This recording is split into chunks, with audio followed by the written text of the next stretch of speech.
Okay. If things want to stay with me... Can you hear me, Luce? Can you hear me okay?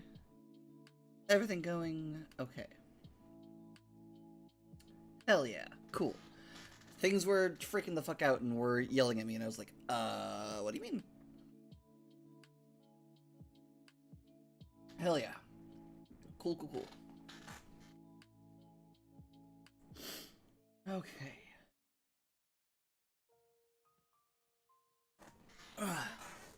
Welcome to the Void. My name is Kuthrash, also known as the totally normal, nothing strange or wild or weird at all tiefling. Nope, fiendling. Tiefling's copyrighted. We think?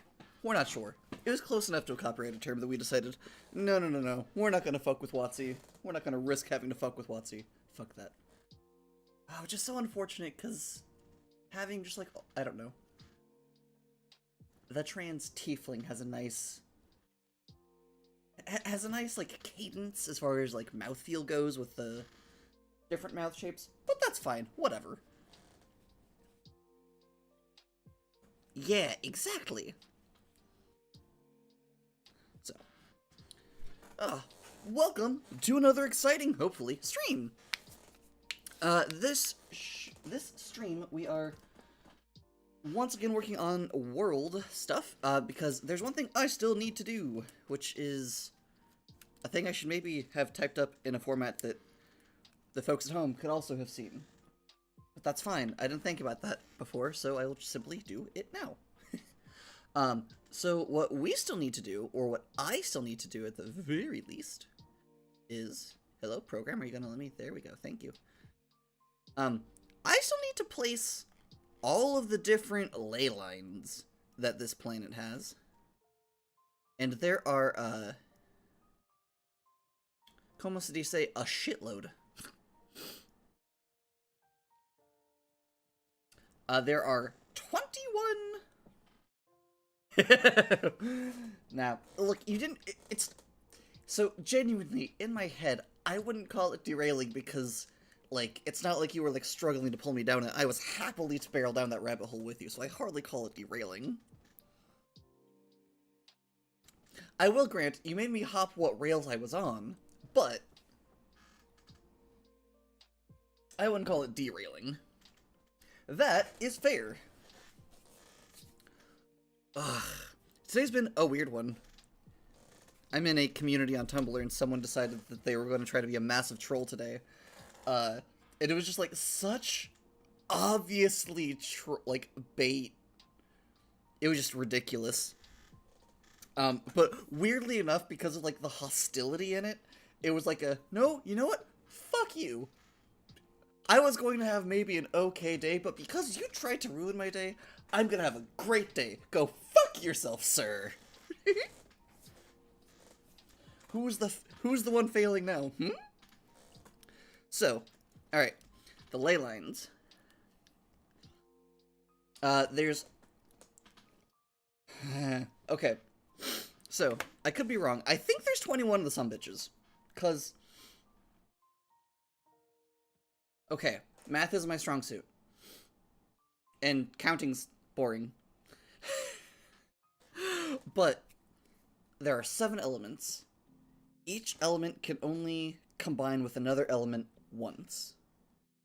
Therefore, I believe I have 21 junctions. Like, I believe that means there are 21 nexuses between the things.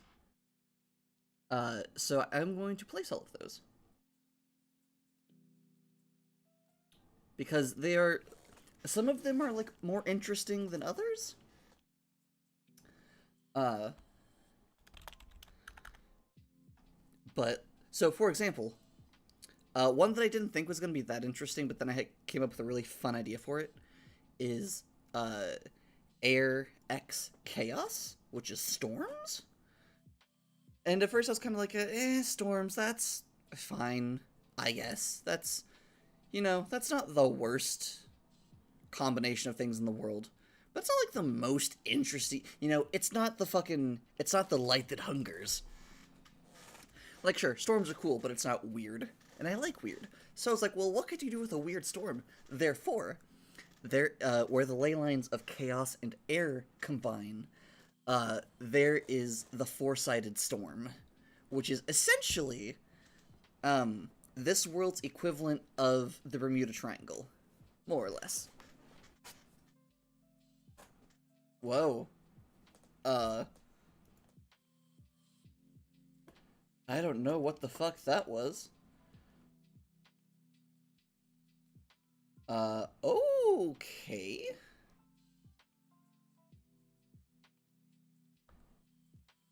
That was weird. My, like, whole screen started, like, flickering. Okay. Everything seems to be working. Nothing says is crashing. Oh. Oh. Hmm.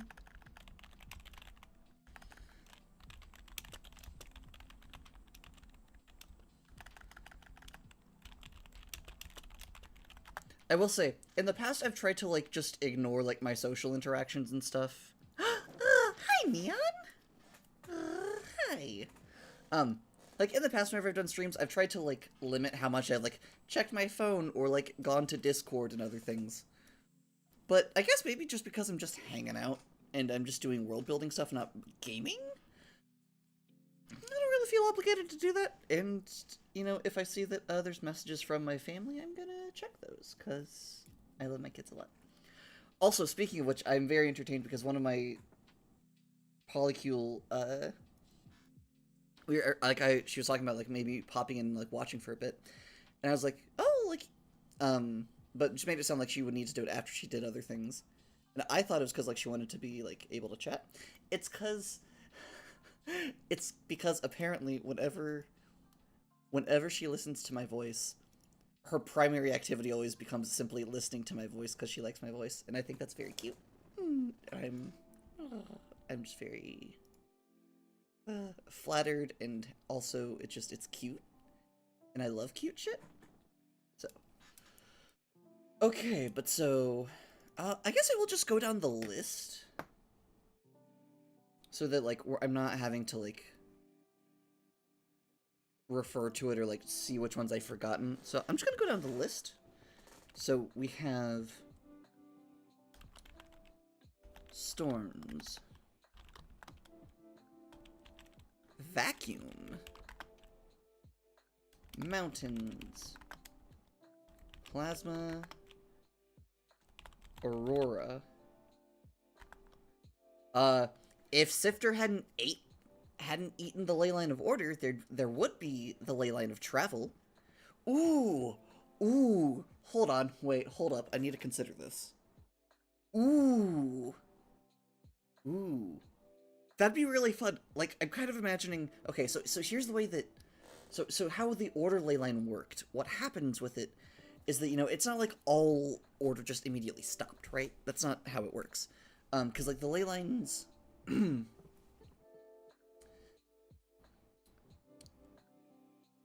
Leylines need their aspect to exist in the world for themselves to exist, but, like, those things themselves don't need the Leylines to exist. Does that make sense?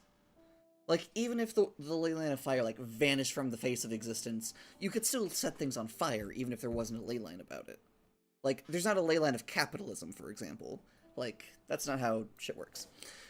But it is that, like, the Leylines will encourage their domains near themselves. So, like, sure, everything near the Leyline of Fire isn't on fire, but things do get set alight easier. It is drier, I will say. It is drier there.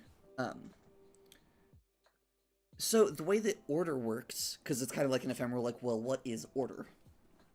So what that would look like... heck. 1 second.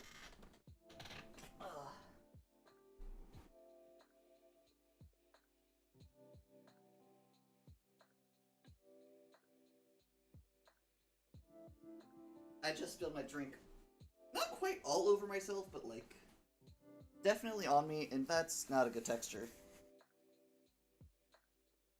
So, how to get that shit right away. I do not like being wet. You think my gender would be more cat than dog with how much I absolutely hate getting wet. But I'm bad at the whole aloof thing. I'm too affectionate. This is also a comedy. Kitties are also very affectionate. One of my friends got a cat, and the little kitty's so cute.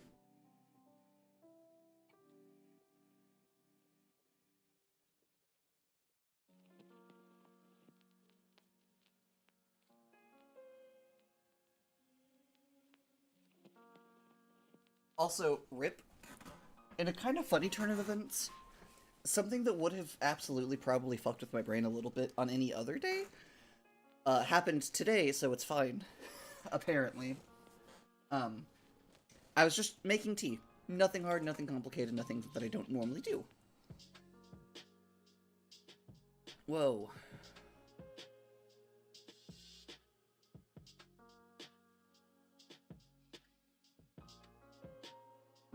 Why are you doing that? It just did the very strange thing again. I have a weird theory. One second. Technology problems are like...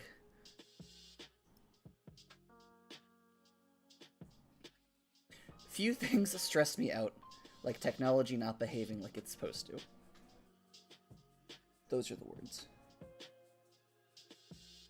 Okay. Never mind. You're an actual emergency vehicle. You're not a cop vehicle. I'm not going to be snarky at you. As you were. Please do the thing. Do it well. I have like this... Thanks to one of my partners, I have a reflex of... Anytime I hear like a siren, I like listen to see if it's a cop siren or not. And then if it is, yell, "Get a real job!" Because, she did that once and it amused the hell out of me.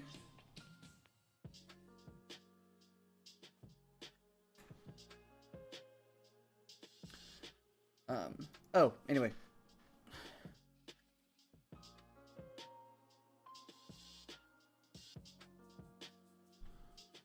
Huh. It's something with...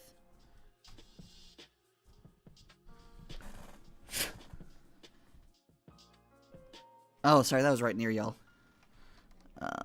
I'll be quiet for a second.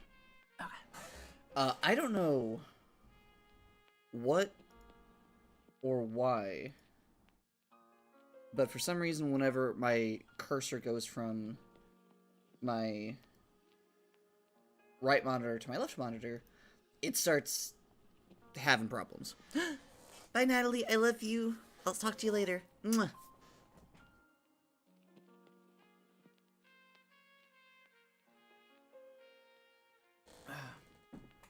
Oh, right. But, so, order Leyline. So in my head, how the order Leyline works, or worked, I should say,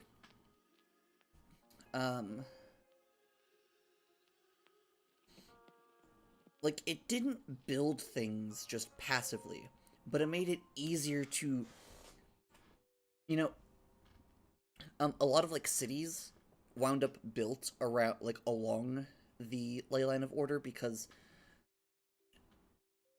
while it didn't, like, you know, you wouldn't just, like, walk into an area. I mean, I guess unless if you were to, like, the core of the ley line of order, then maybe. Because that could be fun. But...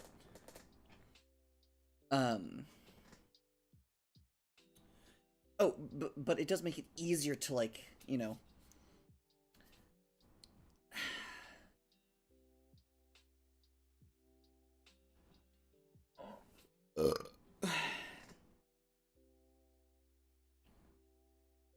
I guess the best way to put it offhand would be... It's like at every possible instance when, like, a variable could cause something, like, it could tilt things towards entropy or tilt things toward, like, away from entropy. The way that the order ley line works is that everywhere along the order ley line, that would always, like, those instances where, like, okay, well, things could go this way or this way, everything will lean towards order. Like, things will decay slower there. Things, like, the weather's very like stable and consistent, so that it's not like a so people who are like building things can like kind of time around, when, oh yeah, there's gonna be like a storm through here or whatever. Like it's very, everything falls into stable patterns along the order ley line. So I just kind of had the thought of like having one location that's like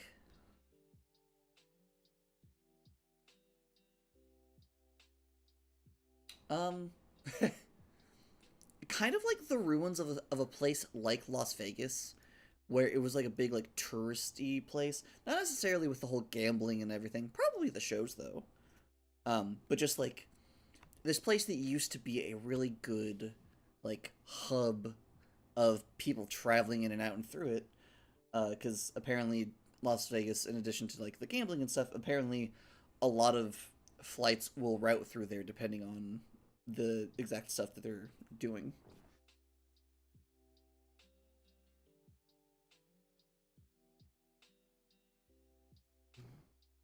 And all of this is because uh the ley line, like the crossing of the ley lines of air and order, uh would be the junction of travel, or the nexus of travel. And so in my head I'm like, oh, so that'd be kind of, so that would be like, or that would have been like Vegas, but that is probably, well, it's not, unless it's in the desert, it probably hasn't decayed too badly. It would be interesting, though, because it will be a place that went from having to, put effort into maintaining itself, but not like... It used to be much easier to maintain, and now it is notably not easy to make. Like, it is... Well, technically it's just normal to maintain, unless you're in the desert. But that's a other thing. And that's because of the ley line of destruction. Right. Actual Vegas would be a different... Ironically enough, though, Order would be a different... Or the casino, like, Vegas would be a different spot along the ley line of Order. But it would still be the ley line of Order. Which one was that one? That was... Ah, that makes sense. The way I defined it was that order and chaos equals luck. So where those two crossed previously, that's where Sifter's Casino is.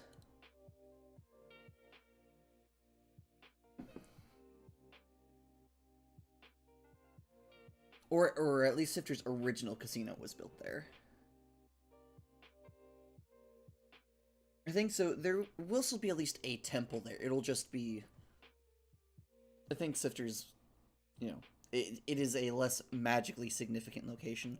I am thinking that somewhere on Narville is probably where that would be for the travel ley line, just because it's like, it's in the middle of the planet. And...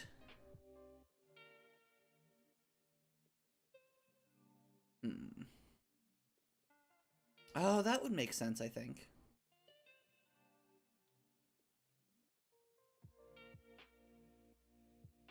I don't know enough about naval things. So, but... Shut the fuck up now. Hey! New subscriber. Hello.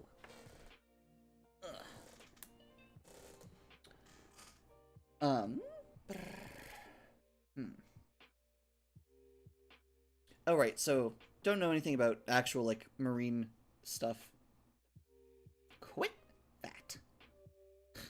I'm glad that I know, like, what is going on now so that I don't actually have to, like, get worried when that does that, but it's still annoying. Okay, so... Going actually back to the labels thing, though. Oh, right, okay, sorry. The naval thing. In my head, for some reason, going through this central sea is, like, so if you're on this half of the planet trying to get over here, Or honestly, if you're trying to cross this sea to get to wherever you're going, like just going straight across, for some reason having to navigate through all of the islands and stuff feels like that would make it slower than like going around them in my head. I don't know if that's actually correct. But due to this, if that isn't how it actually works normally, I'm going to make it that's how that works in my world. Though I do actually kind of have a reasoning for it. I'll explain that in a second. So essentially my thought is this island would be a good touristy place because like it's kind of like a very centralized place where people could kind of, exchange goods, services, and like just, have a cultural exchange and stuff in a not necessarily equidistant from everybody, but like a fairly centralized location. But the like actual like commerce, like unless they were going to Nardville, like any like commercial trade would be routed through the Gold Tide or Golden Tide, just because they don't have to like navigate through as many islands and hazards as they do if you have to go through the Central Ocean, or the Ocean of Isles, as it's known. Oh, I started a thought earlier that I super didn't complete.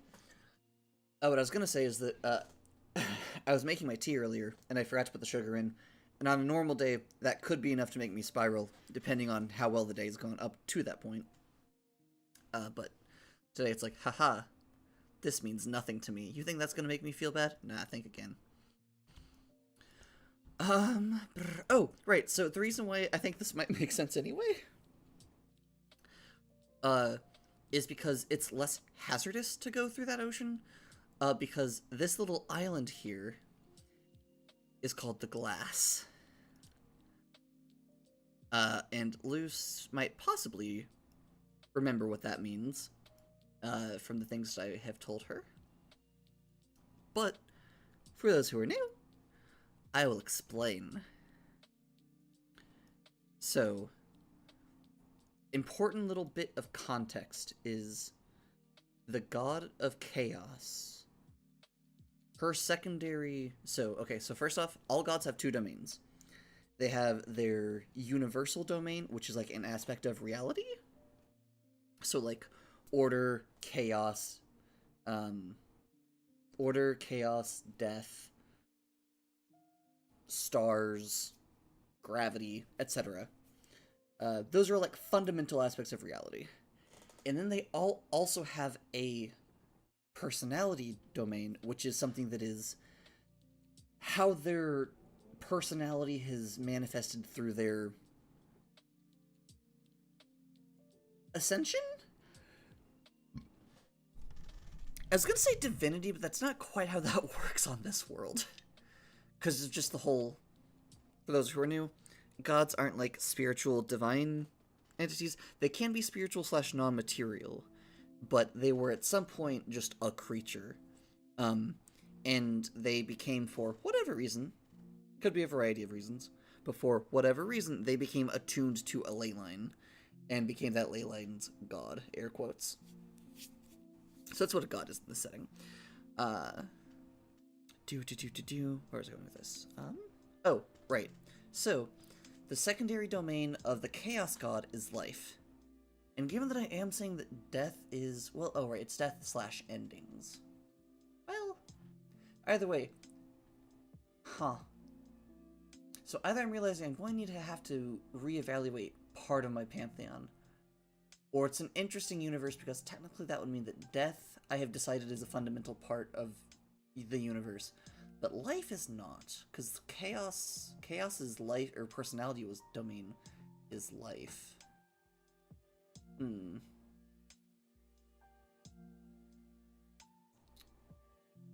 I'll worry about that more later. I think it might be kind of like a sifter thing, but not shitty. Frankly, I don't know how else to explain it other than that.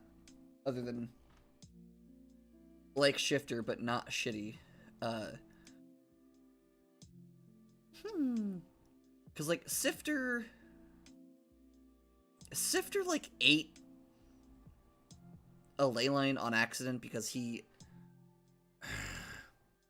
Sifter intentionally killed a god to attune to his Leyline, but accidentally ate it instead of just attuning to it. So, he has his domain. If I recall correctly, the specific lore is he has his primordial domain, his personality domain, and also the other God of Order's personality domain, which was Law. I think that's how that works. Have to double check the specific phrasing, but that's roughly how it breaks down. I'm thinking of giving Svea some sort of like a, well, because of X, she has two primordial domains and this personality domain. Which, you know, I kind of like that for a couple of reasons. Essentially just because life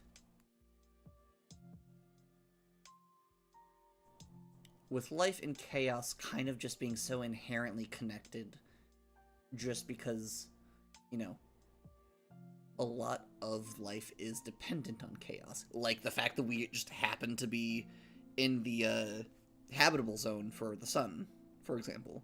Like, pure random chance. If the planet had been somewhere else, we wouldn't be here, because the planet wouldn't be habitable. Just pure random chance. So, because of this, it would make sense to me that the life Leyline, or that, like, life didn't have its own Leyline, but it was part of chaos. That makes sense to me. Which is also interesting. I'll think about, like, the wider lore implications of that later. Anyway, so, relevant information. Chaos God's secondary domain is life. So, a lot of the Chaos domains, not all of them, but at least some of them, you know, I should fuck with that a little bit more, actually. But they kind of have to do with, like, some sort of weird, like, life form or something. Or at least I'm pushing them in this direction when I can, because it's a fun thing to mess with. So, life and chaos. So chaos and light. I had the wonderful idea of the light that hungers, which is a strange species of creature that was created on this island, which is now called the Glass. And it is called the Glass because the light that hungers are these long... They kind of look like oarfish, for those of you who know what an oarfish looks like. For those of you who don't, it's like an eel, kind of? It's like a very, very big eel. Big to the point where, like, it is thought that some of them may have inspired, like, why we have legends of sea serpents. Big, big eels.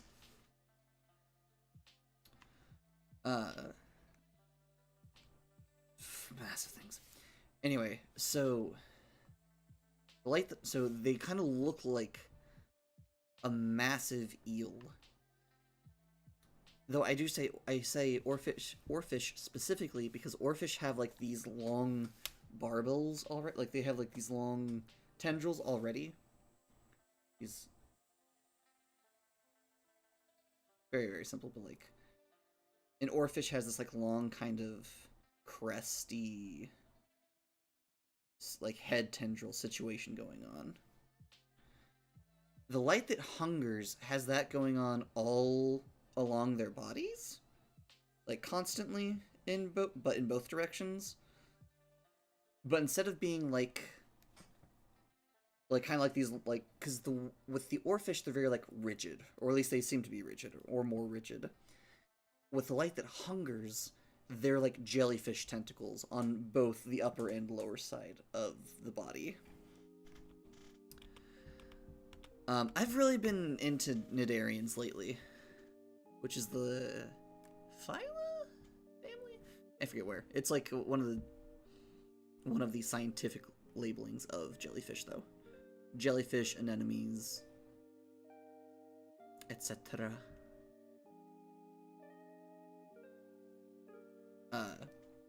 Right, so they're these massive, like, kind of eel-like creatures with these long jellyfish tentacles that are lighter than air, slash have a... I haven't decided if it's that they're lighter than air or if it's just that they have, like, some sort of interesting, unsure if I'm going to say that they're lighter than air or if it's just going to be, like, they can fly slash hover just due to magic, because they are a magical creature. Hold on. Did I just...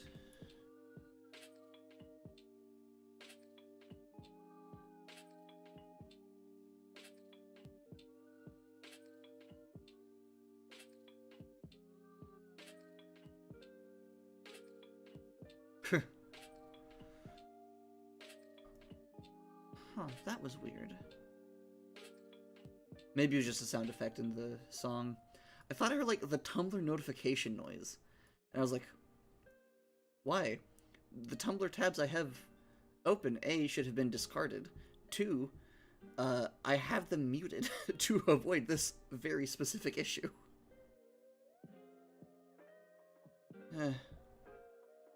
Whatever. Oh well.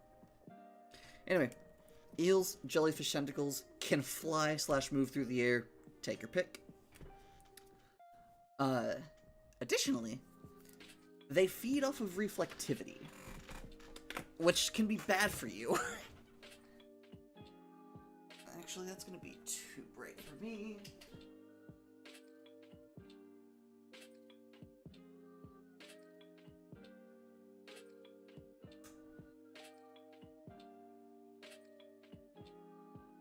That should still be nice and, like... That should be, like, dark enough that it's nice and purple behind me, but it shouldn't be, like, too...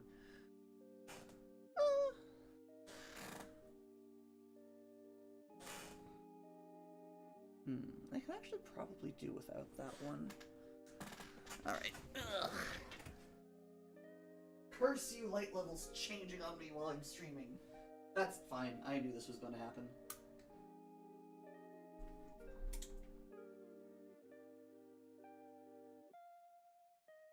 Yeah, there we go.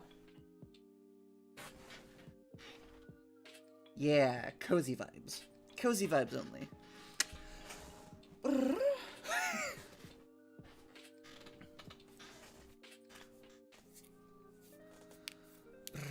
Right, feeds off of reflectivity. This is bad for you, because unlike the invisibility spell, if you lose all of your reflectivity, you do turn invisible, because light can no longer reflect off of you. However, this is more of a problem, because, like, yes, in most game systems there's some way of becoming invisible.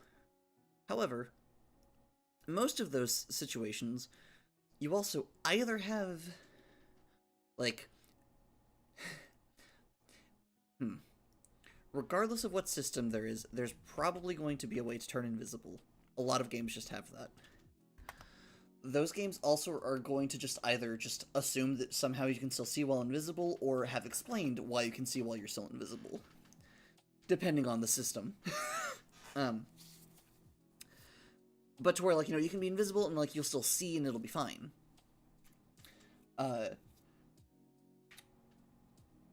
If you get turned invisible by the light that hungers, it is not just fine. You cannot see. You are blinded. This is additionally a problem because unless you can find your way around solely by sound, you're not going to know where you're going. Pardon me. And so it's easy to get lost in wonder. There's a small... that's a good point. I may need to actually remove it. I'm having such a problem placing it. But I currently do like the thought of it being an island, or at least near water, because I like the thought of if they're in the water, normally you can't see them. They're like just barely in. They're technically inside the visible spectrum, but only like barely. So you can only really kind of see them whenever they like move in certain ways where they reflect certain wavelengths. But you can't always see them. So I like to imagine that in the water, you would just see this like this light, like this shape in the water that's just like that long eel with the tendrils drifting off of it, and just that would be horrifying. But you know, if you are fed upon, it can be easy to become lost, and that is a way that they feed, is of just feeding off of reflectivity, and they don't really care what happens to you. Like, they're not malicious per se, but they're not trying to kill you, but they do not care that they will kill you. Get me? So the glass is just littered with bodies of just creatures and animals of all sorts that have just stumbled into the glass, become blind due to the light that hungers, and, you know, not been able to find their way out. Now, if you get fed upon and you manage to get out of their AoE, then you will actually, like, you will slowly become more visible. Like, you'll come back to normal. You'll first appear, like, washed out, but that'll be it. Like, you just essentially look like a sepia tone version of yourself, and slowly all of your, like, reflectivity comes back.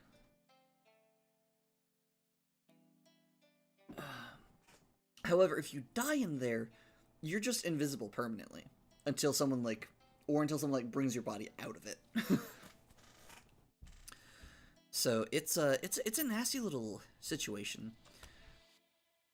And so some people don't go through this area because they worry about like a storm blowing them into the glass or coming too close. I'm imagining almost it kind of has like a similar reputation as like sirens have in other situations. Not necessarily because of like the temptation aspect, but just of like a, if you get too close to here, you wind up lost and whatnot. That's kind of neat. Okay, to actually make this list though, light, aurora, order doesn't apply, water is clouds.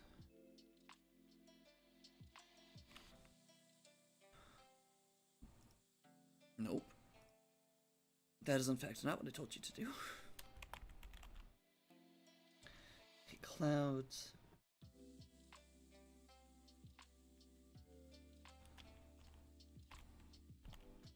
Wait. Oh, gosh darn it. What did that just...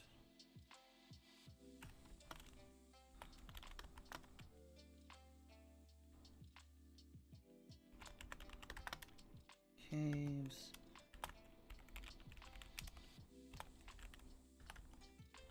Some of these I'm probably going to change once I find better ideas for them. But for the time being, I'm pretty happy with what they are.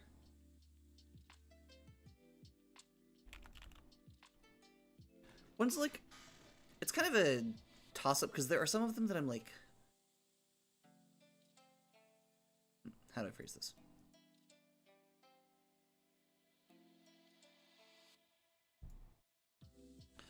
The source of my dissatisfaction comes from from me thinking that I could come up with more interesting combinations, but also I do like the thought of just some of them being just like relatively mundane concepts that are simply being amplified in these areas. For example, the ocean. Like, yeah, the ocean's kind of a mundane thing technically, but like, the ocean is also the ocean, and I don't know, it seems interesting to like just have normal things but more so.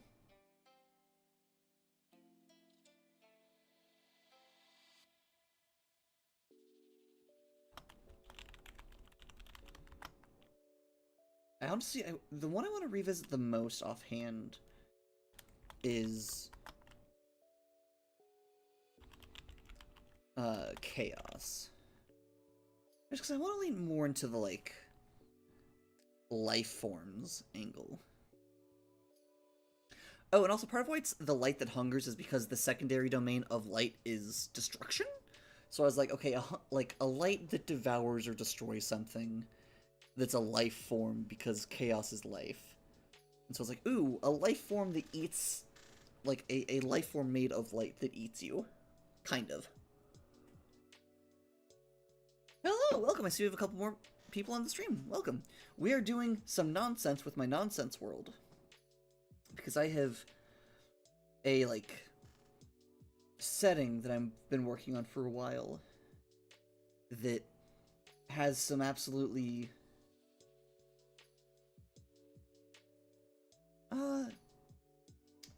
unique world building choices. Okay, mountains have that, earthquakes, caves. That one's itself, that one's defunct. So... oh, right, we need desert. That's what we're missing.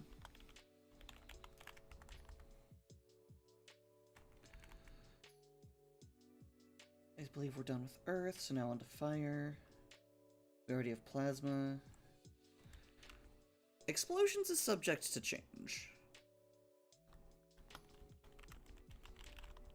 Because that's one of those, that's a chaos one.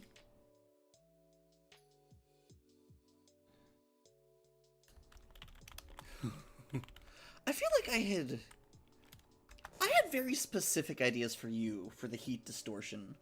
I'm trying to remember what it was, but I did have a very specific idea for heat distortion. Ooh, also the royal weave. That's where fire and water overlap. The royal weave. I really, really like that. Royal weave to me has a very, very good mouthfeel. So is chat still functioning? Okay. I can probably pin messages, can't you?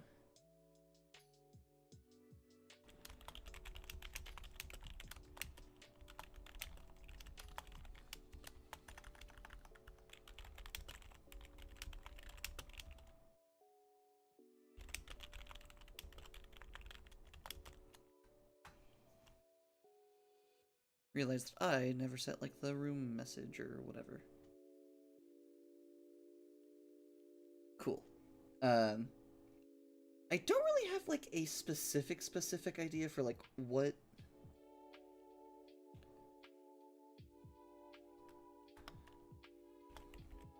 Illusionscape.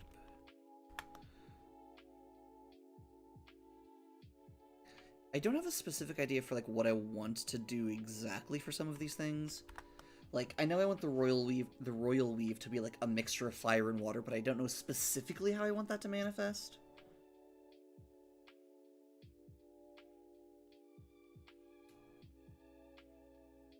Got it, got it. Got it, got it, got it. One thing I'm also not doing is,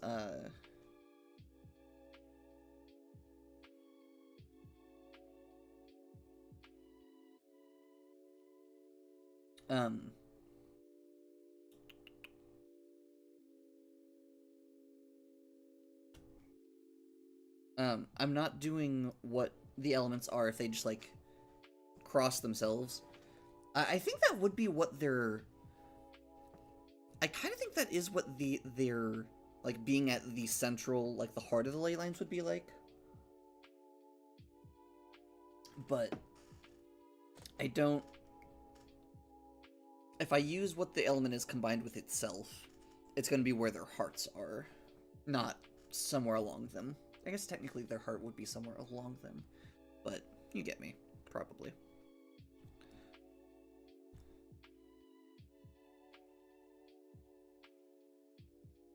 What did I do?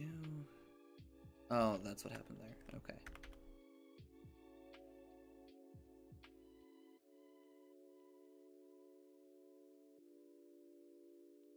Storms, vacuum, mountain, plasma, aurora, clouds,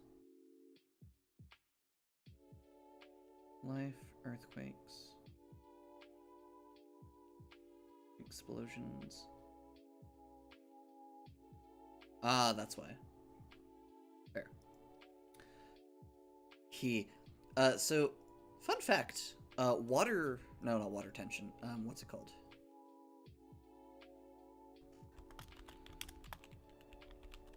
Surface tension, that's what it's called. Surface tension is bullshit. Due to surface tension, like, oh, what was it? I saw a really insane example that was like, I think someone put like a frame in like a bubble solution, and then like popped one side of it after putting a bar down, and like the kinetic force of just the bubble popping combined with the surface tension let the bubble like pull the object along, and that's wild to me just because it's like, you know, it's a bubble. It's one of the most fragile things we know of. So the fact that it can pull something without breaking is wild.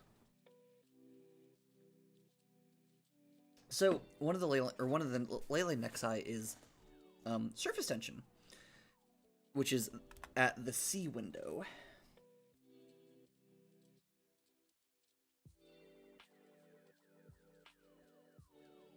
Okay, and we've gotten to all those. Okay.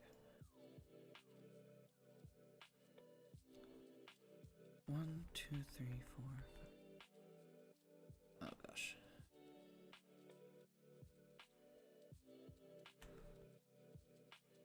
If the little thing would show up everywhere, that would be great. Oh, calm down.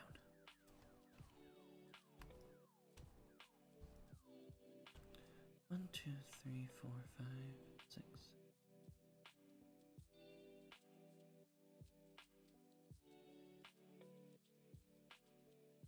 I'm missing somebody. Who am I missing? Oh, wait, hold on.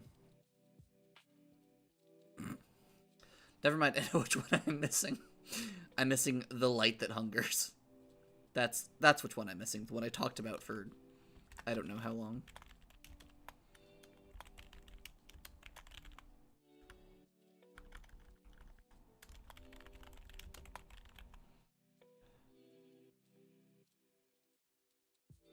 Okay, so we have storms figured out. I wonder, can I do this for like? No, I can't do that individually. Okay. Well, that's good to know.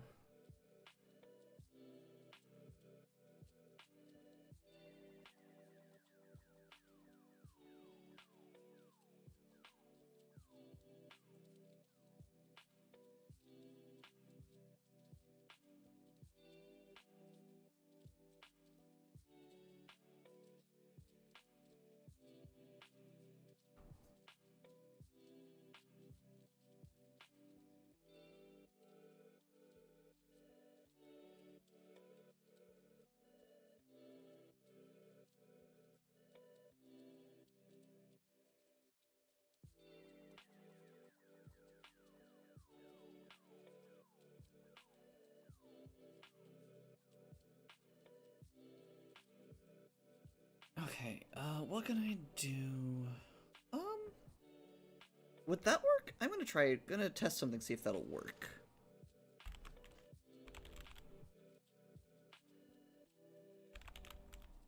I don't expect it to, but I could be wrong. And if I am wrong, that would be awesome, truthfully.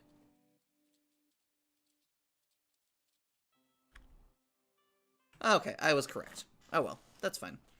I guess I'll put an asterisk next to the ones that are done. So we have storms, we have the C window, which is also known as the iris. Light that devours. So we have the four-sided storm, the iris, the light that devours, also known as the glass. Okay, I think those are the only ones we have so far. Okay. So, let's see. Aurora would be really fun and really pretty. Ooh, I'm gonna put the Aurora one. I'm gonna put that one on the ice continent. Because that sounds like fun. To me, at least. Though I guess that's a little... I mean, I guess it's kind of how it is here. It's where you can see the Aurora is... what if I wanted to change that a little bit?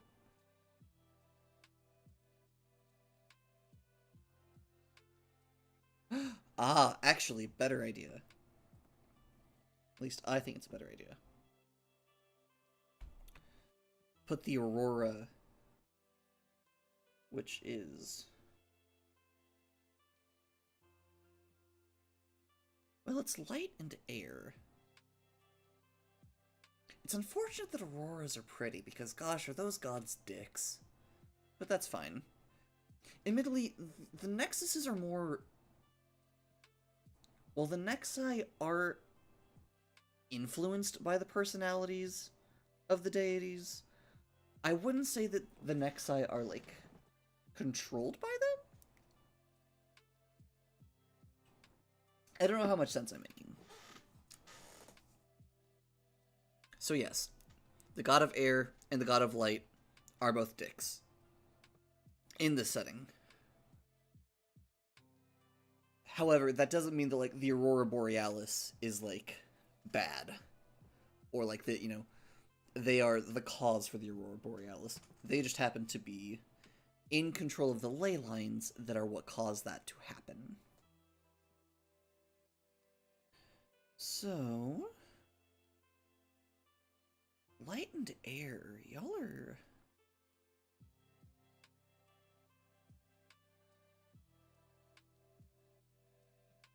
Could be kind of neat. Could be kind of a neat thing to have in the desert. Oh! Will that be an interesting level of world building? Okay, I think I like that. Okay. So, idea is... have the Aurora Borealis, like, have the Aurora Nexus. Which is where, you know, like, the, you know, Aurora Borealis and whatnot is visible. However... Rather, so, I'm gonna put that somewhere. Oh, right, that wasn't you. I used a different symbol for you all.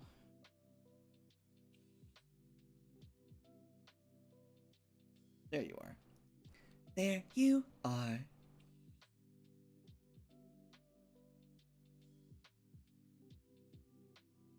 Oh, come on.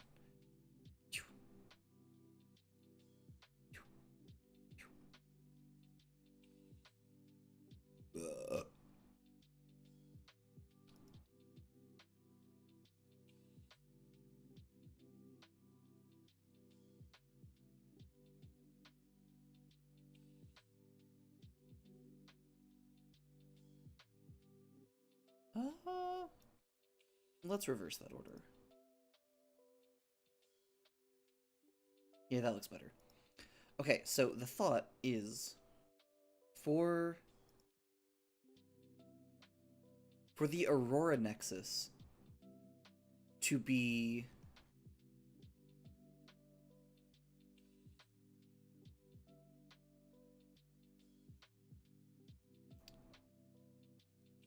so the Aurora obviously like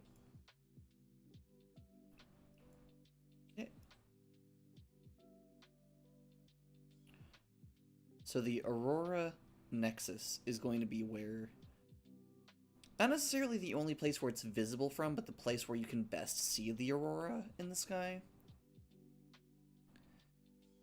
And I'm going to roll that into the other world building by saying that, like, way back in Yonder Day, whenever whenever this place was first being built, whenever, like, the people first settled Liagerie, that part of why they built Liagerie where they did is because they let the skylights, like, they let the lights of the sky guide them to where their home should be. And so that's why, like, now Liagerie is, like, the capital of that place, because that was the first big settlement. Ooh, hello, we have a couple new people. Welcome. I am making fun world-building decisions about the planet that I'm creating.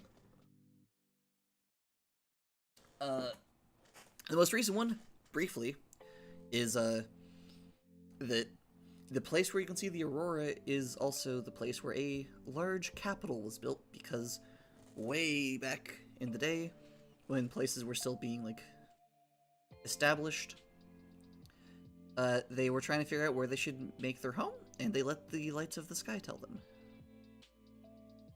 And I think that's fun, so.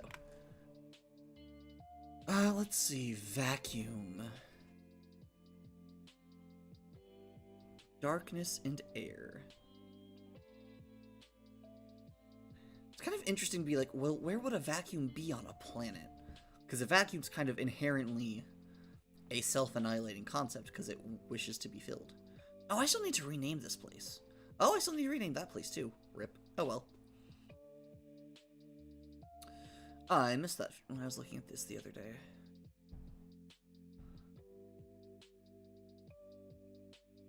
Clouds. Clouds is water and yeah. Okay, I think I'm gonna put.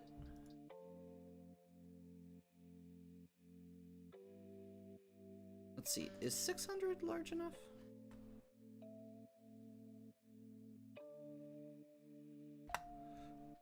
Ah, I see. Well, that's unfortunate.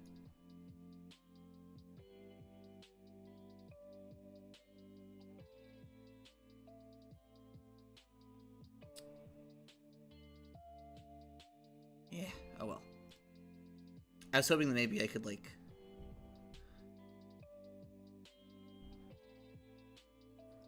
set this up to where I don't have to, like, use the override scale every single time, but it looks like no. But that's fine.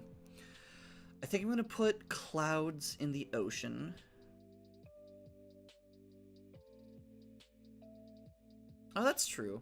I guess I'm just trying to think of, like, what would it do? Like, what would it be? Or would it just be, like, a...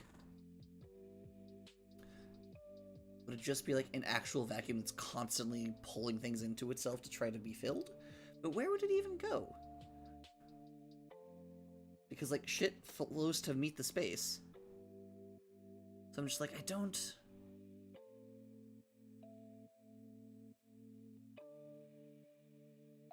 Interesting conundrum.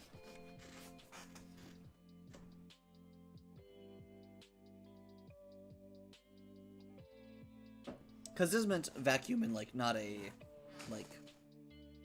Because, like, it is meant vacuum as in, like, a, you know, the vacuum of space, for example. I was looking at the elements, I'm like, this wasn't, like, an air one, right? This was, like, actual, like, more of a, like, a true vacuum, not just, like, air movements, right? And yeah, it's darkness. And, I mean, I guess it kind of is. It's darkness and air. I guess it could be just wind movement. I misread my list and for a second thought it was chaos and darkness. No, that is... Yeah, that's life. Oh! Okay, so I don't know where it's gonna go yet, but I do know one thing. Which is that... wherever... the nexus of... life... is... which is still TBD. But, let's see, life is darkness and chaos. I think this will show up the best. But, wherever the darkness and chaos ley lines meet, that's gonna be where, like, early, like, first settlements, like, the, this planet's equivalent of, like, the fertile crescent, essentially. That's gonna be where the ley line of life goes. Unsure where that's going to be yet, but also I do find it very funny that, like, compared to what many aesthetics or aesthetic decisions would have, where like, life is often like greens or whites and like brighter colors. In this setting, or at least for the purposes of marking things, the life Leyline Nexus has a black and purple symbol, which is generally reserved for more like shadow magic or necromancy and whatnot. And this is because the way that the Nexus marks are made is that one of the colors of the mark will be, each color comes from one of the ley lines that it's composed of. So for the iris, it's darkness and water. No, the iris, it's chaos and water. So it's purple highlighted in blue. Storms is air and chaos, so that one's white highlighted with purple. Aurora is air plus light, so that one's a yellow symbol with a white halo, etc. And so, because life is chaos and death, or chaos and darkness, it's black and purple. And I find that entertaining. I actually am now considering having... I do need to actually reconsider this continent a little bit, actually. Because originally, it was mostly just kind of meant to be like an access to the underground portion. But now that darkness is life... Technically, darkness is creation. Chaos is life, darkness is creation.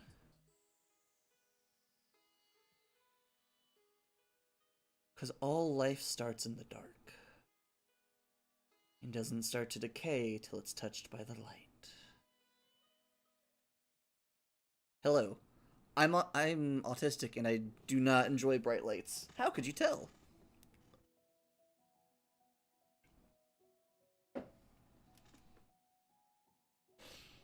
Okay. I mean, honestly, I think just kind of naturally.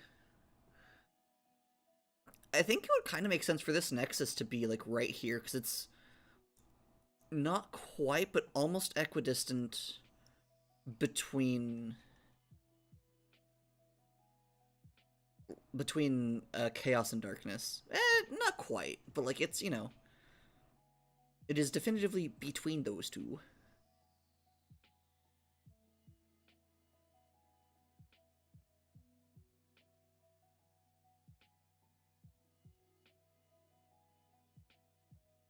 I need to readjust some sea boundaries, but that's a later problem. Ugh. Dumb chair. I need to get my chair upgraded / replaced. Also, I will be eating on stream later, just as a heads up. I know sometimes people are not a fan and or for various reasons just can't handle seeing other people eat. Cool. I get it. Wanted to give the heads up.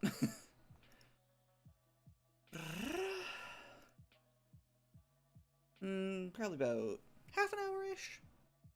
Once it's lunchtime for me. I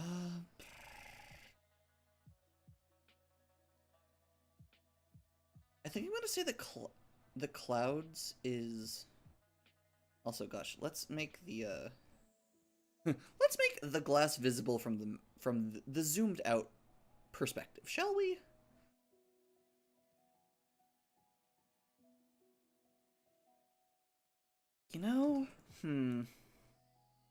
I'm also debating on if I want to put some of these, like, underground?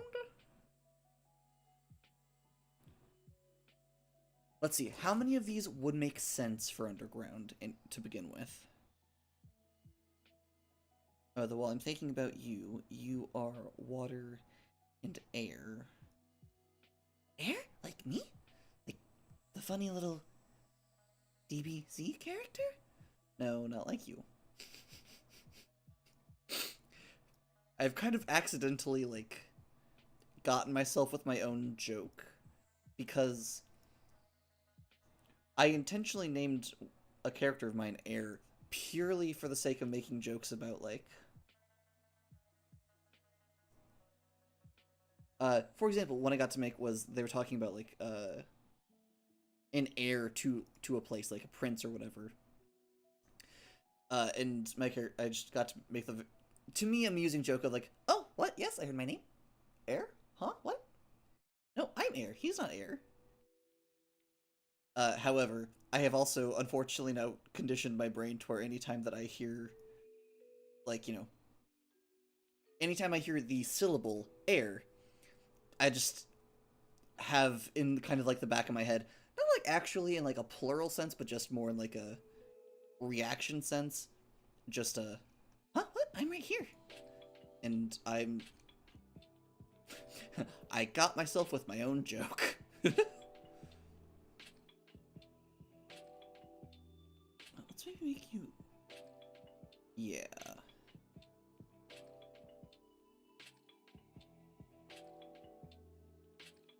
That does look more like it's supposed to be ice than clouds, but that's fine.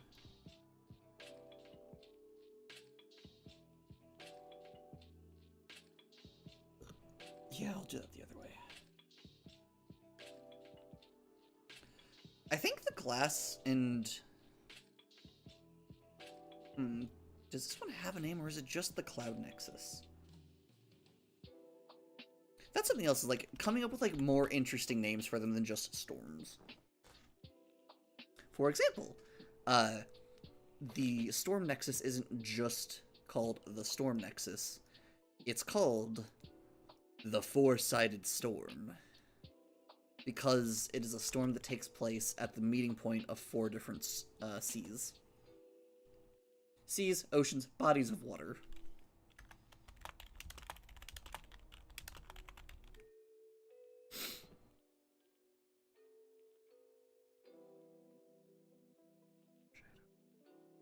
Oh!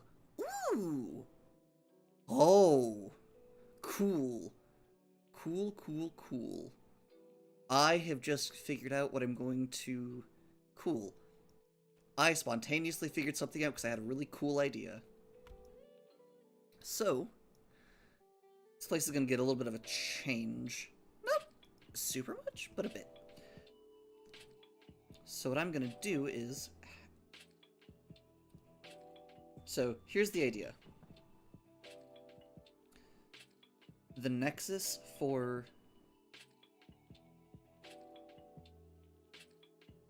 the Nexus for life being called the Womb Shadow because the planetary connection between darkness and life, and also because it's literally like a valley that was like shadowed by mountains to protect them from the sun's gaze. It's not just sun hate for the sake of me being autistic. The sun is an actively destructive force in this setting. That is because of me being autistic. This planet has 5 suns and 23 moons, I believe. And essentially, this planet is also just barely inside the habitable zone of the sun. Or of its suns. This solar system does have a like special Blorbo planet like what Earth is. It's just not this planet. That's a different planet somewhere else. Or, in the solar system. Planet does exist though. It's called Choyama. It has 263 moons? Where's my space notes? Space notes? Oh, I was close. I was off by 20. Choyama has 283 moons. No kidding. Like, genuinely.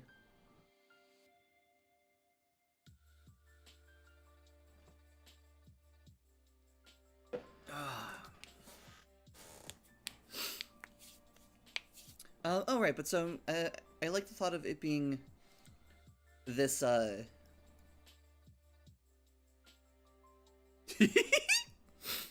That's very cute of you, also, Luce.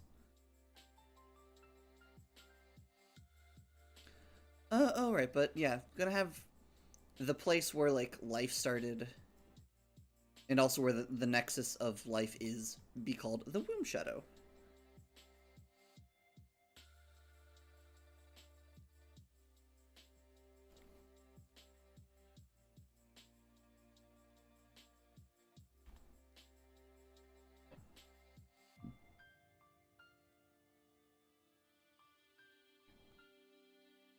Oh, cool. Wow, that's a sure, brain. I like what you're thinking. Cool. Okay. So, because we are constantly thinking of everything constantly, or trying to, uh, Brain just had a wild and wonderful idea. Which is, what if... So, mountains don't form like this naturally. Like, that's just... This isn't a shape in which mountains form really naturally. Like, it's not kind of just like, oh, here's an island that randomly has mountains on it. Like, that's not really super much a thing, unless it's a volcano? That's kind of really the only thing. Where, like, that kind of exists. So, I was just, like, not, like, actively, but as kind of like a background process, almost, you could say. I was contemplating, how could this mountain range come to be? It doesn't necessarily have to be, like, a natural cause. Like, it doesn't have to be, like a natural land cycle or anything. It can just be, like, an event or something. And therefore, I had the wonderful idea, kind of... That almost feels like someone else in this brain had it, but that's fine. Choyama has a shitload of moons. I think what I'm gonna say is that, maybe not like a full moon, but like a portion of one of Choyama's moons broke off. And crash landed into the center of this valley. Or rather, it created this valley by smashing into it, essentially. And, that's also partially why the Leyline, or this nexus formed there and not elsewhere, because, in this setting, in this universe, moons are connected to the goddess of safety as well. So essentially, you have this, like, special little area right here where it's a valley made of, like normal rocks, but, like, also moonstone that's just kind of, like, been... Kind of like fulgurite, but, like... Like fulgurite, but, like, it's moonstone. Like, it's because it is, like, moonstone that is, like, slammed into and fused with other stone, essentially. And so that's why there's this whole valley that is, relatively speaking, very safe. It's not as stable as, say, living on or near Jessup, but it's pretty safe. And it's called the Womb Shadow, because it was where the first civilizations were made.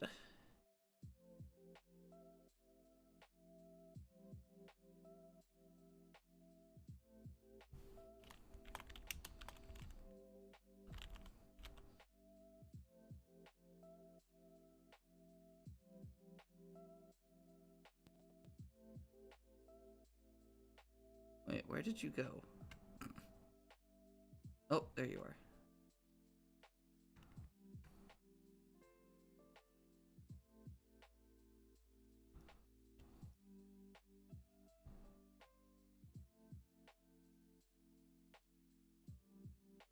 Wait, what?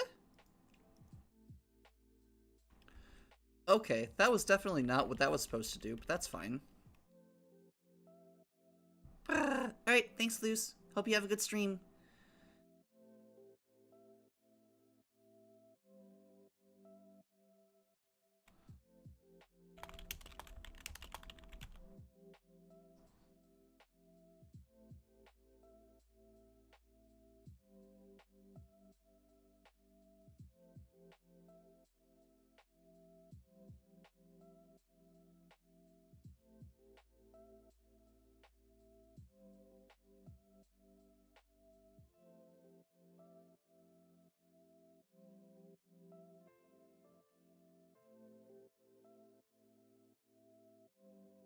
I don't know why, but I really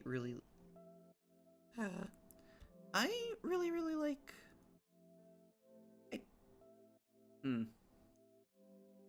I don't have nailed down the why. But I really like something about the name The Womb Shadow. Possibly just because of, like, trans gal thing, like, reasons of, like, wanting, or, like, mom stuff and things. Maybe? Who knows?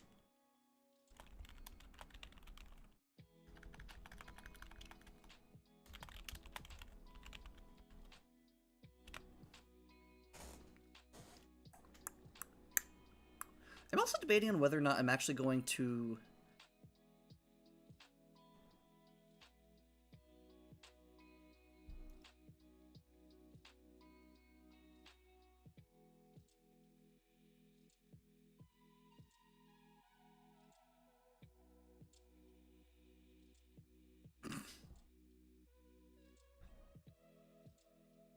Okay.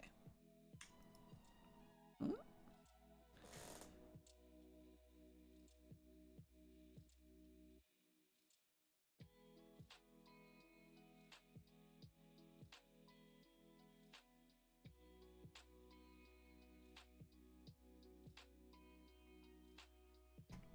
Let's see, let's get you nice and big so you can be read from space. I would say it's me, I'm space, except for I'm not space. Space is one of my Ko-fi supporters.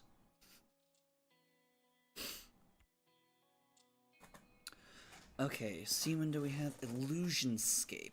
Oh, we also do now have clouds. I think of something more interesting for clouds. I don't know what yet.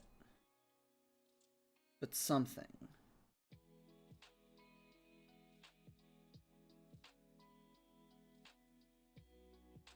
Kind of thinking like the Cloudscape or something, but even then I'm like, okay, but what does that actually do?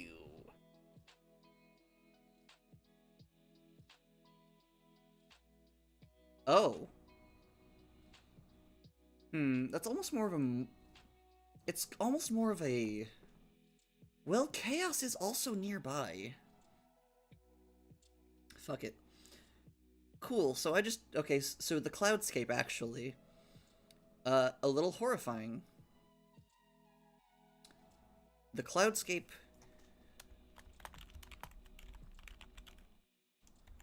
So... Essentially, the fog, or the Cloudscape has a very specific water cycle. Where... You know, I just realized I never checked my mic to make sure it's coming through the correct mic. Sudden Fear, it's been going through... Oh, okay, cool. It's been going through the correct mic this whole time. Wonderful! I was concerned. Cool, cool, cool.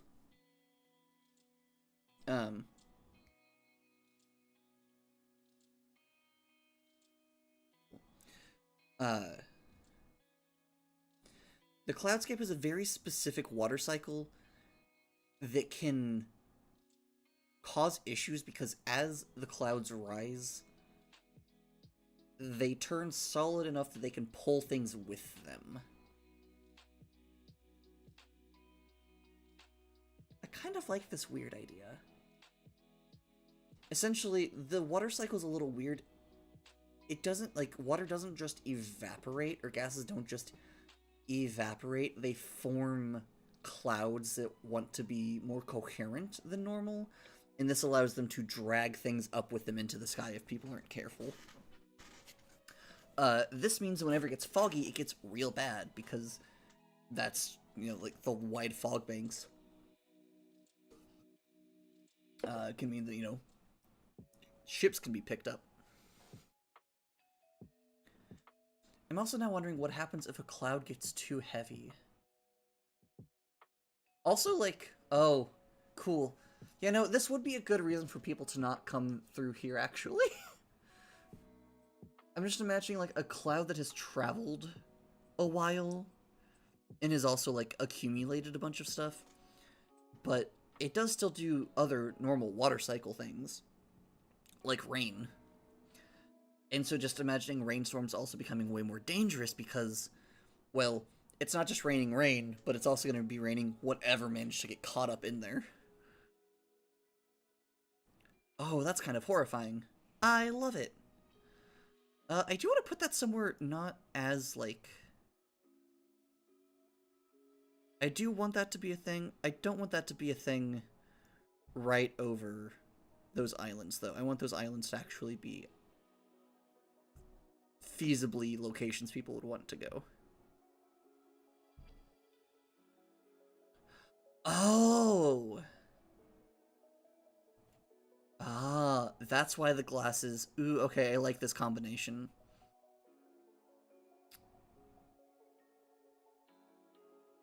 So... Ah, okay. So what that symbol means is essentially the ley nexuses are really close to one another. The glass is so dangerous because of the frequent fog storms from the cloudscape mean it's harder to navigate. And so, yes, cool. I now have a great reason for why people don't go through here. Cool, cool, cool. Ooh.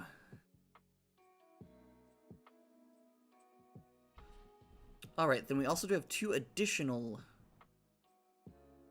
nexuses, because there are actually 23 ley nexuses. Ley nexi.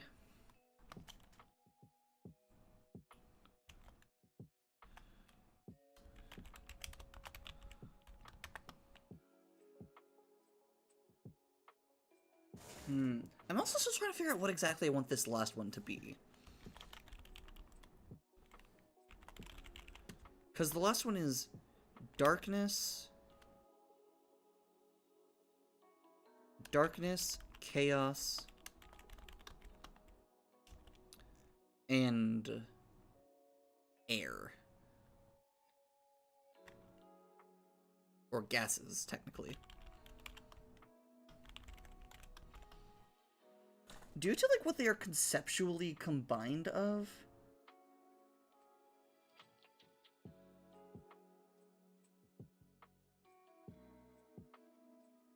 Yeah, due to what they are, like, conceptually created out of, I really want there to be some sort of life form involved with this one, because, like, it's, you know, it's essentially almost another womb shadow, it's just something's weird with it. But, like, conceptually, it's darkness and creation, chaos and life, gases and family.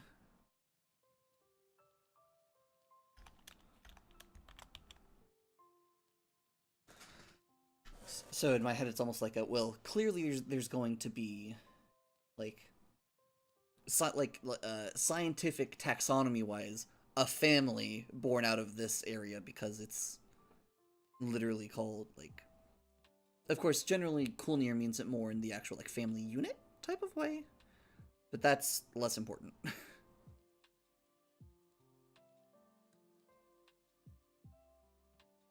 Because, for a variety of reasons, but partially also just because fuck Kulnir. Do not like that deity.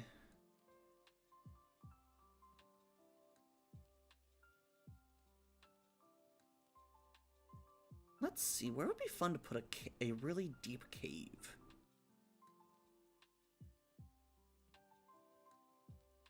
Well, I do already know that there's going to be a big underground over there. Yeah, sure. Cool, so over here's going to be...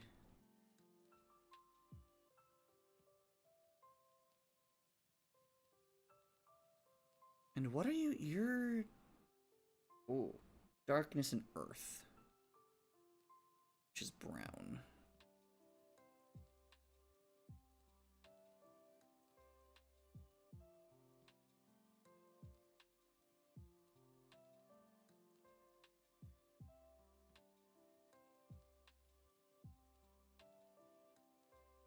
Oh, gosh darn it.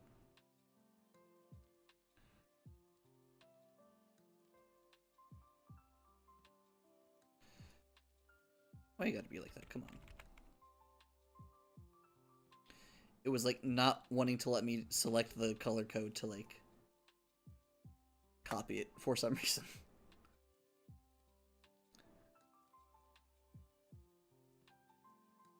Ooh, you know, actually, no, I think you're going to be that.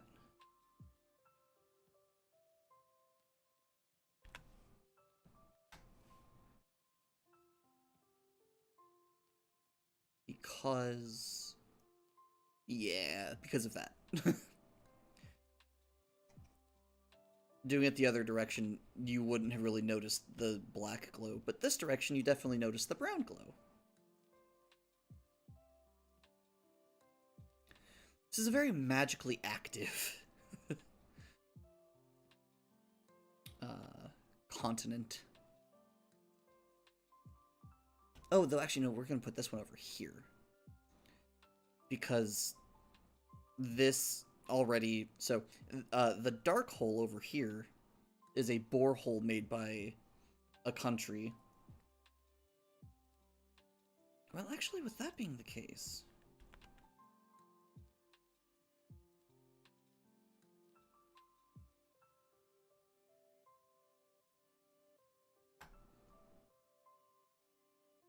Yeah, that looks good. I like that.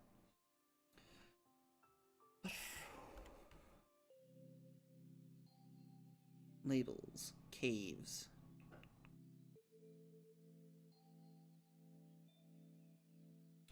Alright, but it's a borehole made by a country that... I haven't figured out all of their history, so I don't know if they, like, started as a country somewhere else and then moved, or if they...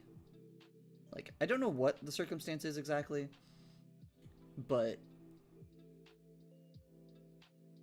some way or another, there is now a country underneath this smaller continent that is called Novak, and it is the, like,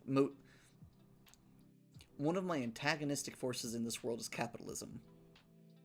Novak is where, like, that power is concentrated the most.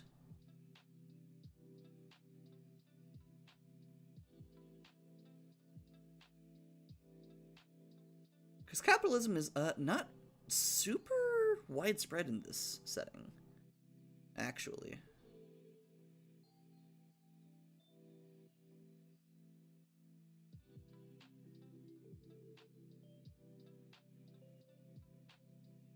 Okay. I think...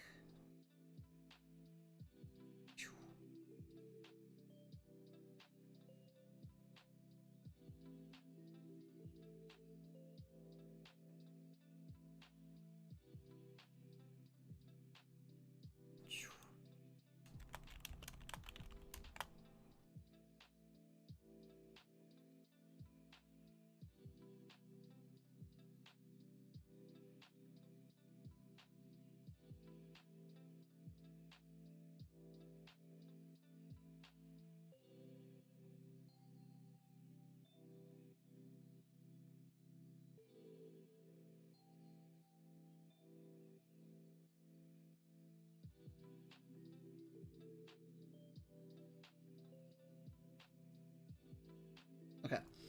I'm gonna do a quick bio break. I'm gonna put some food in the oven, or not oven, microwave, grab my tea, take a quick bathroom break. So we'll be right back. Music's still gonna stay up, so we have a nice thing to vibe to, but I'll see you all soon.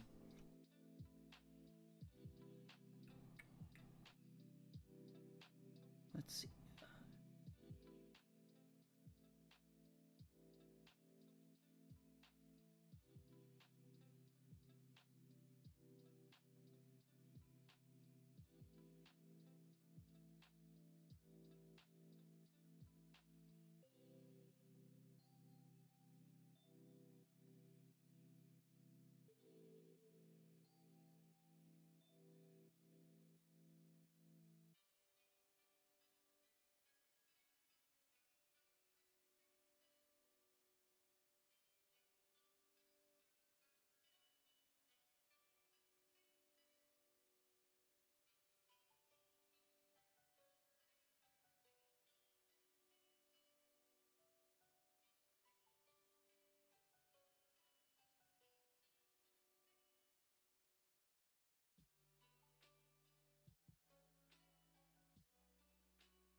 Okay.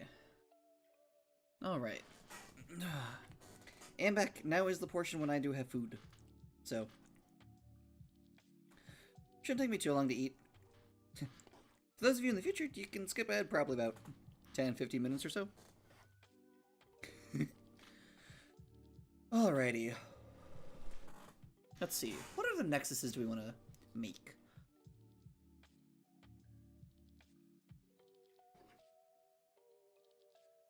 Oh, I do need to get rid of this landmass, though. Because I no longer need it for symbol coloration. The way symbol coloring is done is a little... it's not odd. It makes perfect sense. It just can make it a little difficult to get the exact end result that you would like. A symbol's color is determined either... I mean, I guess this is also true. You can also do this in custom settings. Like, you could do that.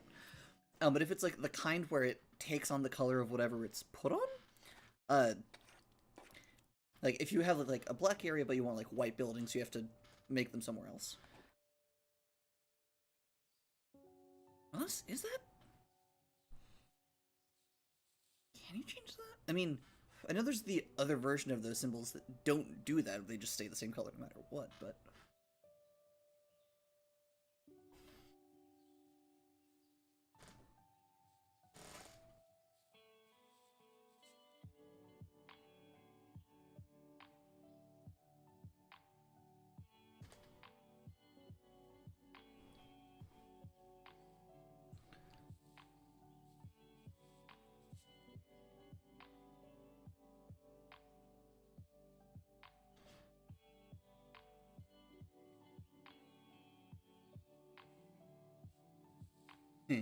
Shadow. Oh, hail shadow. Oh, you know? I do need to make sure I do things with the Shadow Scar and the Amber Burn, and not just have them just be areas that are weird and called those things for no reason.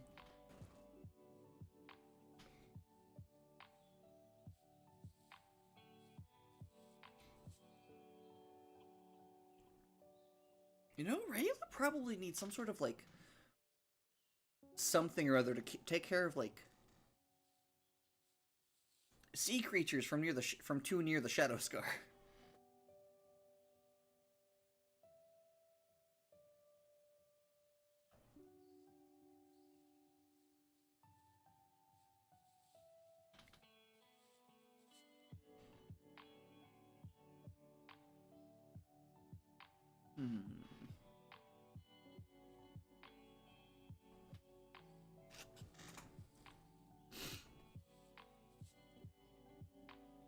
T. Take two.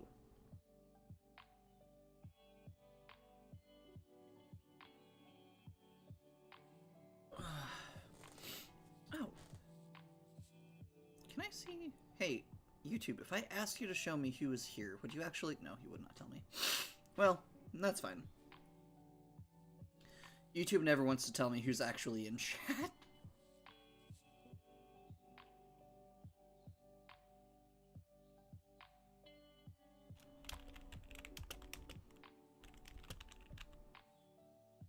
No, people get alerts. It's fine.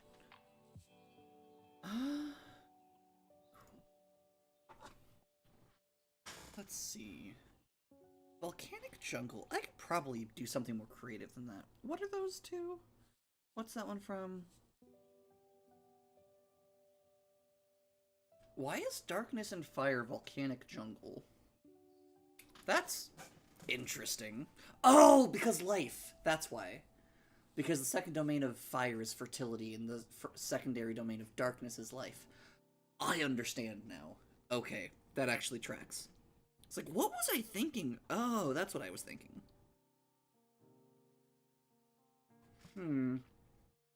Possibly. I do enjoy taking things that are generally seen as destructive and making them not, and taking things generally seen as not destructive and making them destructive.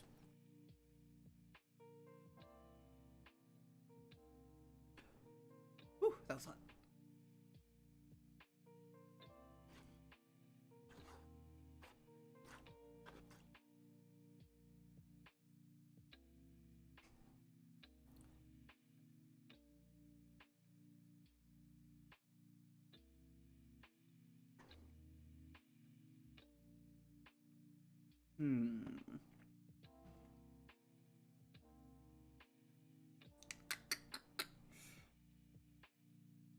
I do kind of like... Okay, now that I'm, like, know where it's coming from, I do kind of like volcanic jungle. But I do want there to be something a bit more to it.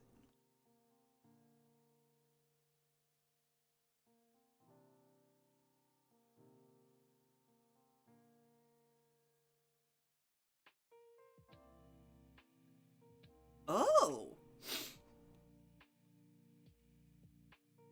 Well, that's a fun idea. Okay. Okay. I do like that. I like that. Okay, cool, cool, cool. So,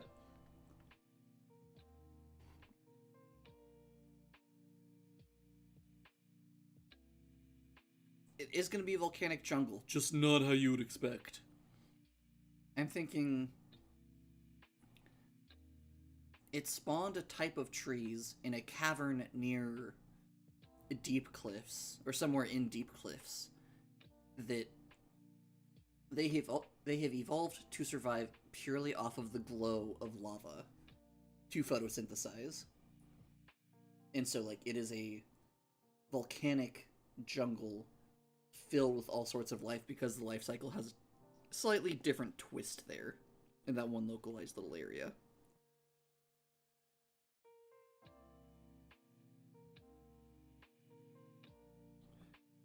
They're not quite Superman levels of different.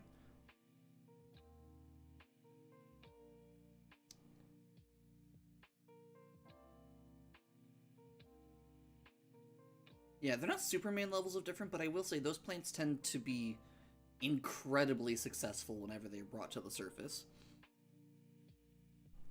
Because they've evolved to take advantage of every iota of light that they can. And so if you put them into an environment where there's a lot more light than they're used to, they just kind of explode.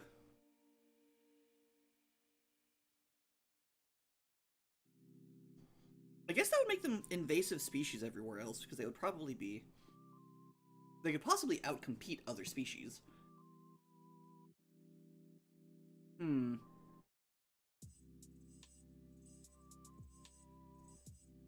You ever just think about the horticulture of a world that you're creating?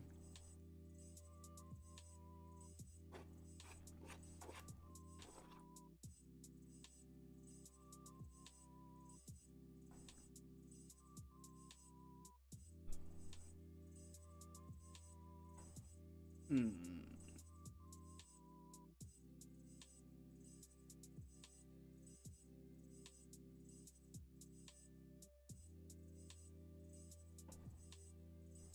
And where to put plasma? The Luce had a great point earlier. These things could be, like, up in the air. Like, in the stratosphere somewhere.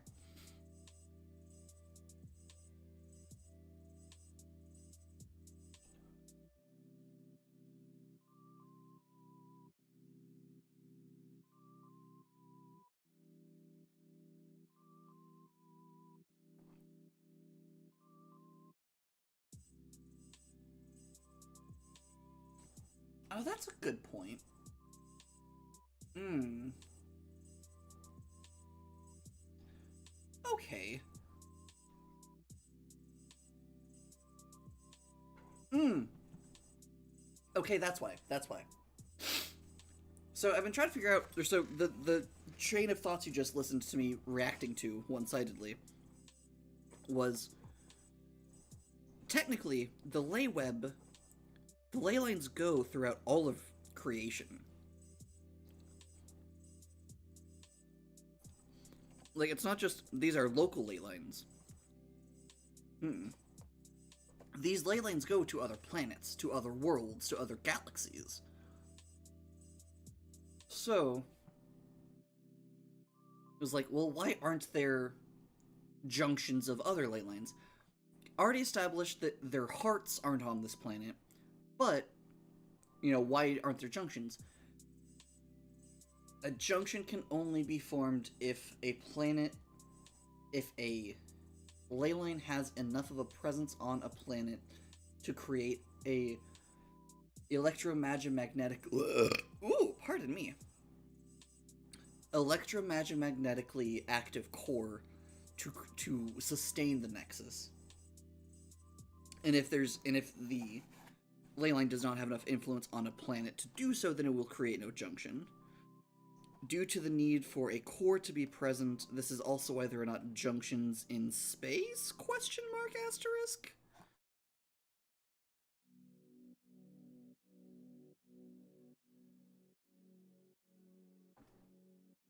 Hmm.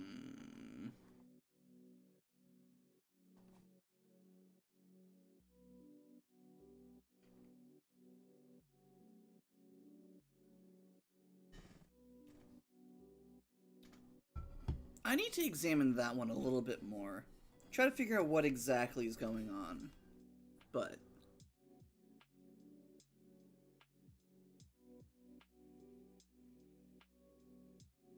that is going... I'll be right back. I'm gonna go take care of these. I'll be right back.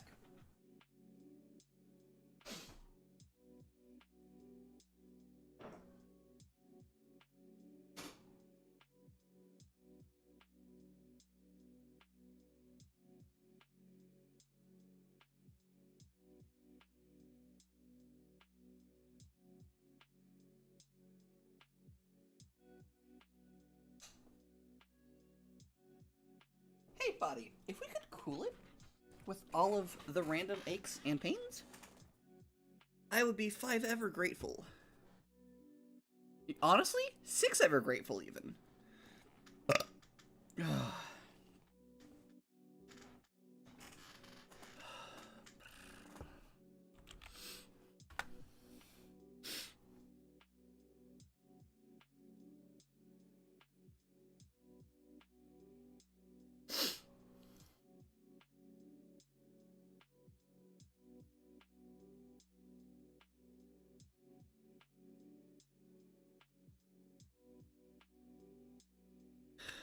Okay.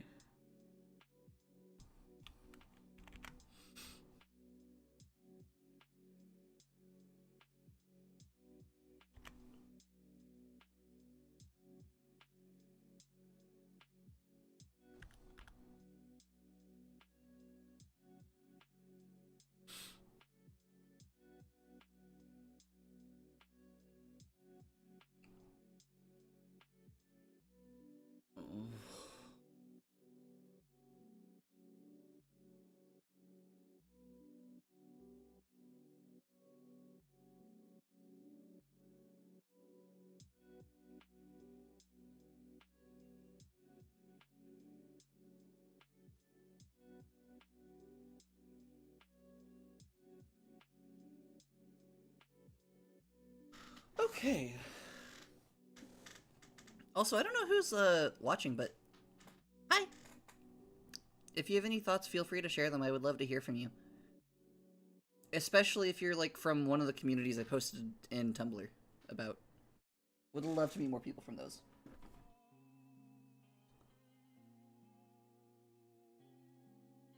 Now, admittedly, I want to hear from anybody. I just especially say, I just specified the people that I would especially like to hear from people in those communities because of the fact folk in those communities tend to be like skittish about chirping in. So, wanted to make it clear, expressly clear, that no. I want to hear you. I fully understand why you have the instinct of, it's okay, don't. I super understand the source of the reaction of like, no, I don't. They don't want to hear from me. No, I do. Want to hear from anyone who so wishes to chirp up. Cause,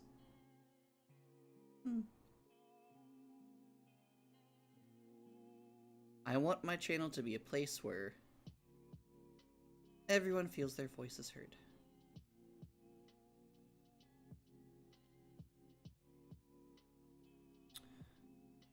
I also think I might put some markers for, like, burned out Nexi. Like a burned out symbol for where, like,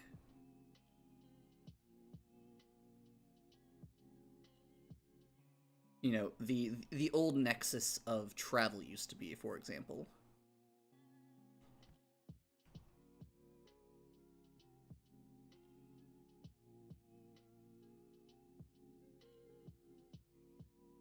I'll say it's honestly. Let's go the middle of the. Let's go the middle of the. Well, there are lakes right there. Honestly, let's be entirely real. Tourists. Tourists. You have lake and two great views. And also, like, islands nearby. Okay, yeah, here's gonna be the tourist spot. It's still gonna be a city. It's just not gonna. It's. Yeah. Like Vegas on hard times. What a sentence. What a descriptor.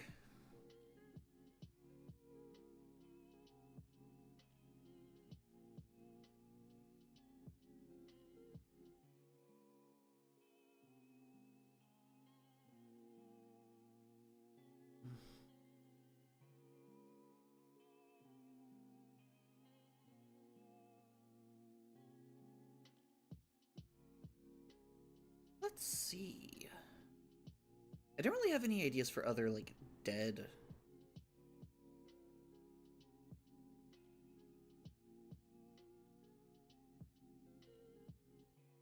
For any other dead nexuses at the moment.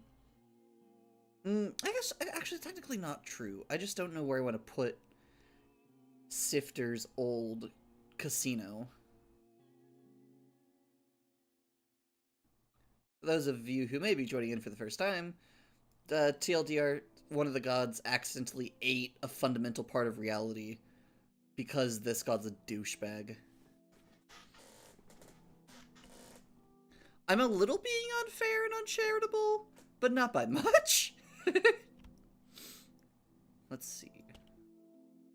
Oh, you know, that wouldn't be a bad plan. Let's go ahead and just get marks down for all of them. And then I will... Yes, I like this. Okay. Gonna go through, create marks for each of them,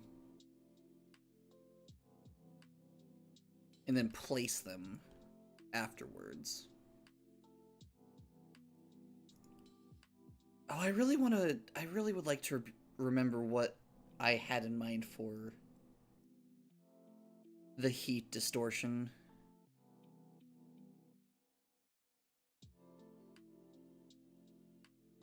Because I remember I had a fun idea for it.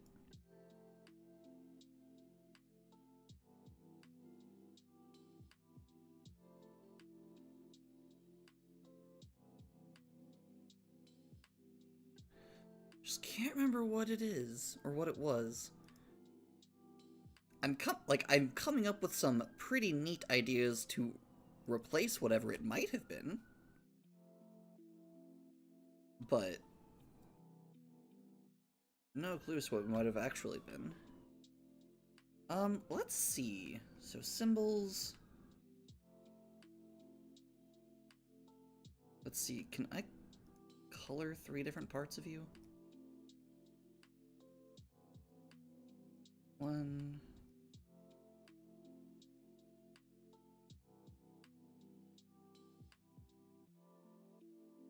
Nothing on that one, though.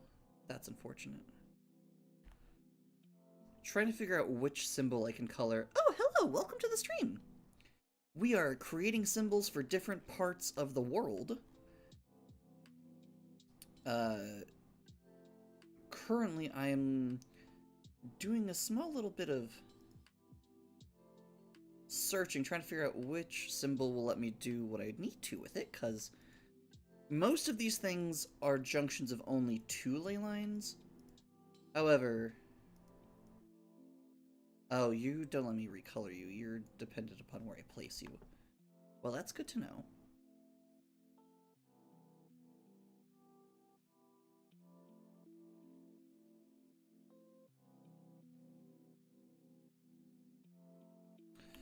Okay, so that third one is the only one that is customizable. Well, let's see if I can't make this So Prism Swamp is light, chaos.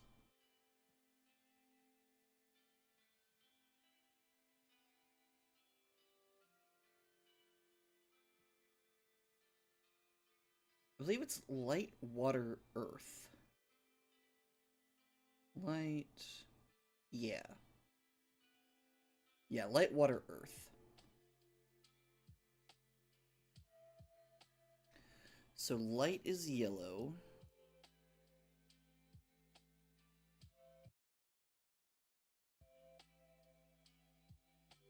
Light is yellow.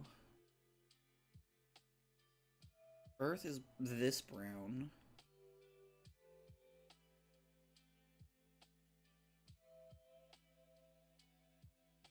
And then the last one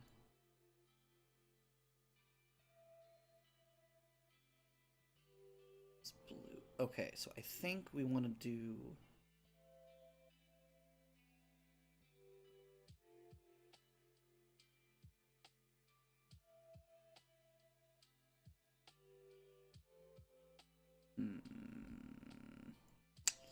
You know, I think we would need to do a different marker. That one just doesn't seem to be able to do what I want it to, which is a little unfortunate.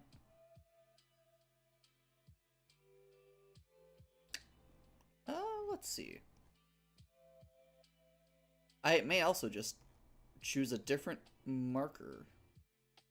Just a unique little, hey, this is a special nexus. Honestly...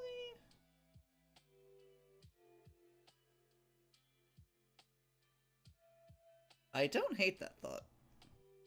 So let's see.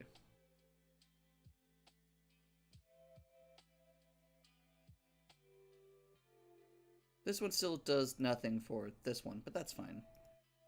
So, Prism Swamp.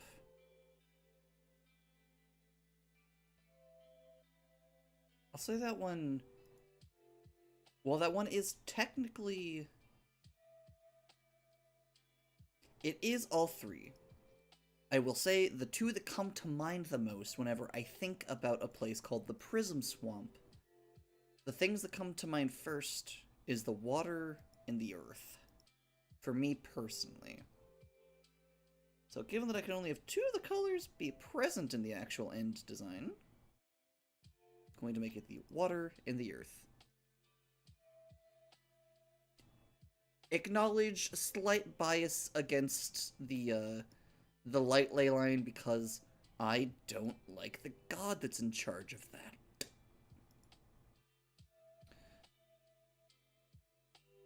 That said, and kind of in a similar turn of fate,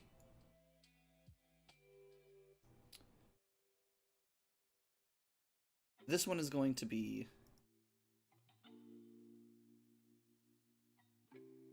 or technically black-white because, or black and purple, because out of darkness, chaos, and gases, I really, really like my chaos goddess. I really, really, really like my darkness goddess.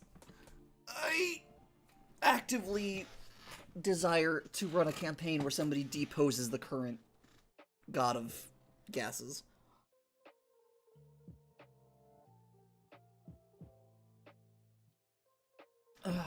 But Qthrauj, you might ask. I thought that, like, family was real important to you, and, like, you really wanted to be, like, a mom real bad and stuff, and, you know, why don't you like your goddess of families? Because she's a helicopter parent. Because I designed her that way. She wasn't a great parent. She was a much worse parent before than she is now. But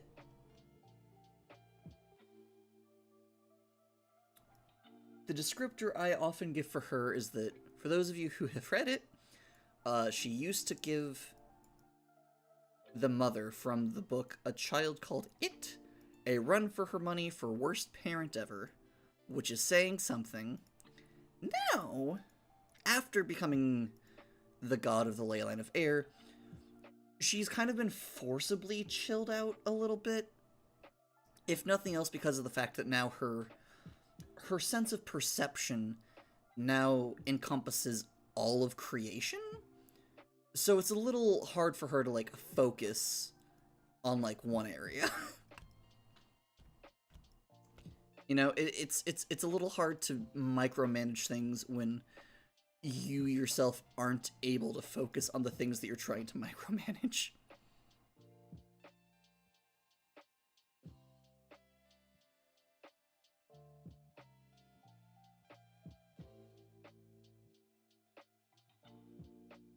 I feel like there's probably some turn of saying about, like, I don't know, I don't know for sure or for how, but I feel like there's probably some sort of saying to the effect of, like, don't let the wind hear. You know, like a, hey, don't let the wind hear, but I heard that so-and-so is doing the such and such for this and that. Like, you know, that sort of thing for, like, a keep it on the down low sort of thing.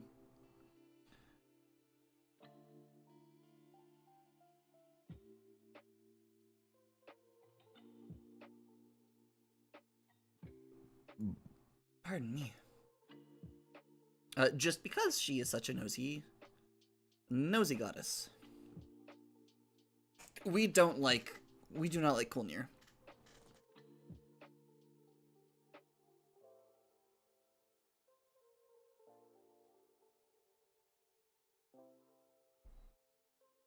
Oh wait, no, that one needs to be yellow, not white. White is air. Yellow is light. Have I done any other light ones wrong yet? No? Delightful. Ocean, you are darkness and water. So currently, these two-toned diamonds are how I'm marking where these special locations are. And most of these locations are made of two different elements that have combined due to their ley lines crossing at that location.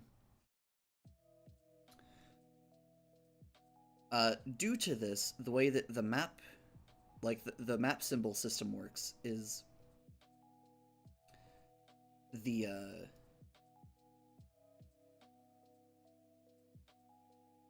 marker denoting a given ley nexus will have one color will be its color palette will be taken from the ley lines that it is a nexus of. So like if it's earth and chaos, it'll be purple and brown. If it's fire and darkness, it's black and orange. If it's desert, it's white and gold. The light that consumes, purple and yellow, etc.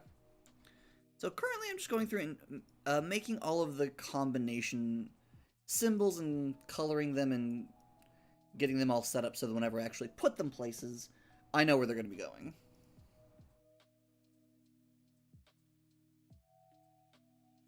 This is probably not, like, the best map making principles in a number of senses, but that's fine.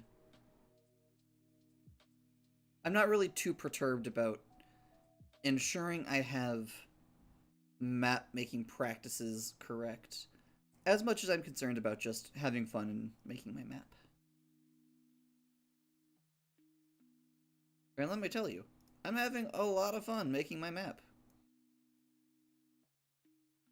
I'm also having a lot of fun, like, coming up with, like, reasons that weird landmasses exist.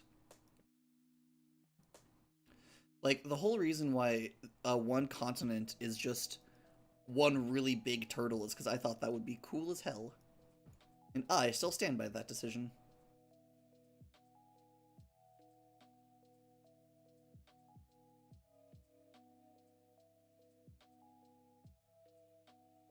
Explosions. I don't have enough. I'm gonna put a couple more purple markers. Heat distortion, that was light and heat, correct? Yeah, light and heat. Calm down, you.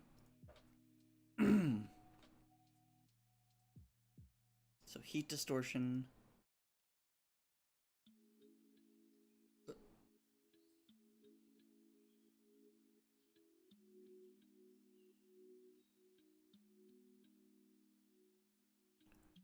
Royal Weave is a good old combination of taking opposites and slamming them together. Good old water and fire.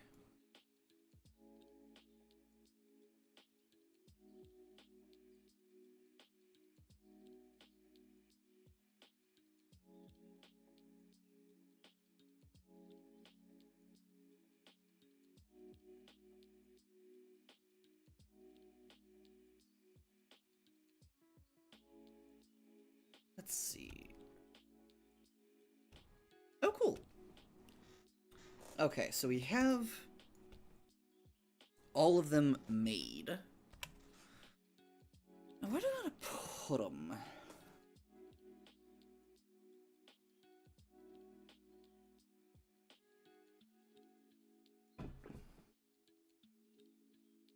Hey, joints. If you could stop with the pain, I'd really appreciate that.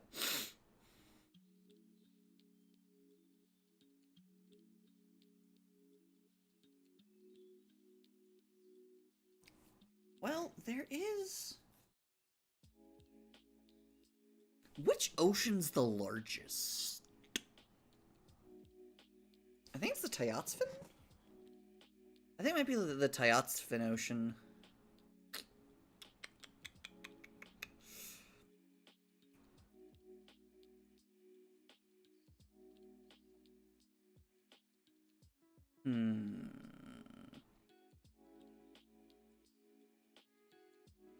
It's either the Tyotsfin Ocean, the Abyssal Ocean, or the Unbound Sea. I guess technically that should be the Unbound Ocean, if it's one of the larger ones.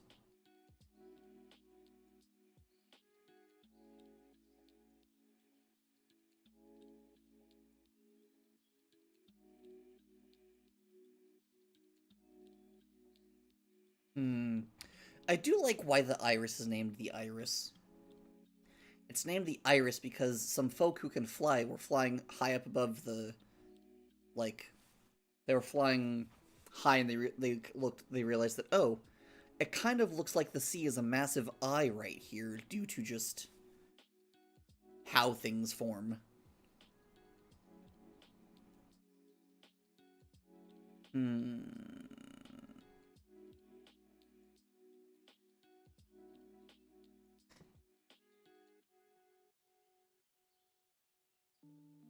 Ah!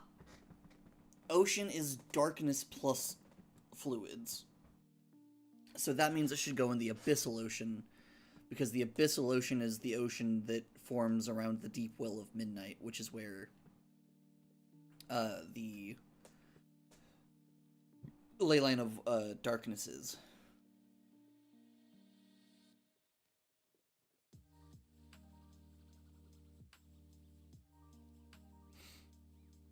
Yeah, so that'll be...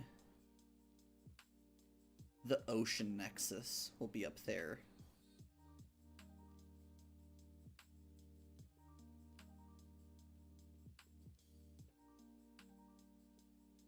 I definitely need to reposition slightly the Abyssal Ocean.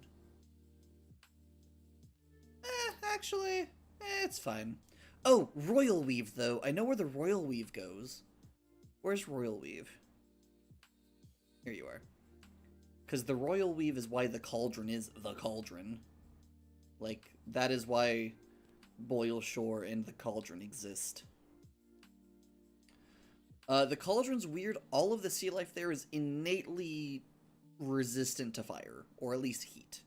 Like, everything that lives there naturally doesn't care about heat. No?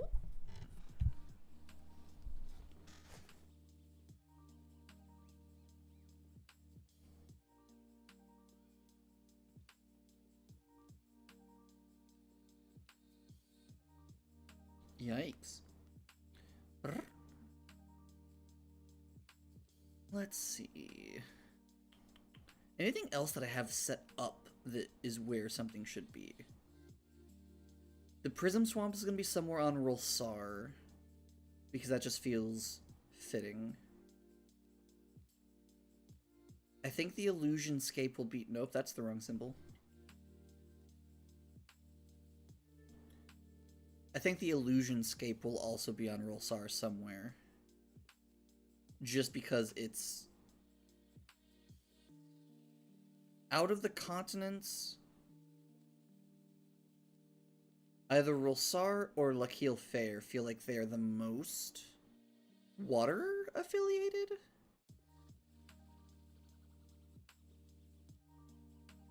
So I think that's going to be somewhere there. Ooh, though Prism Swamp is light.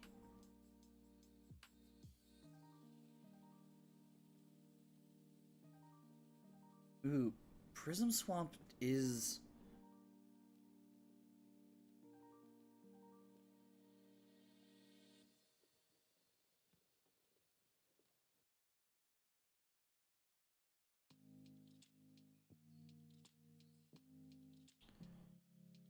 Let's see.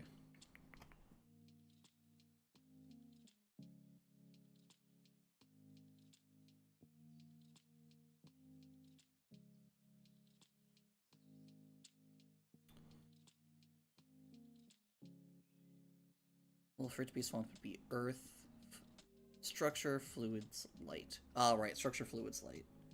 So...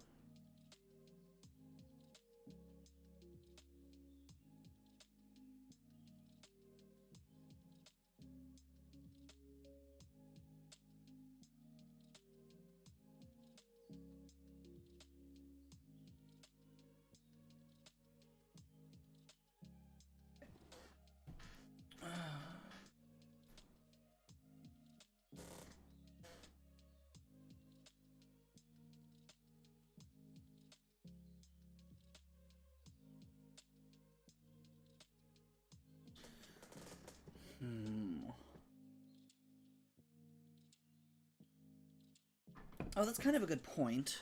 Okay. So a good design thing might be...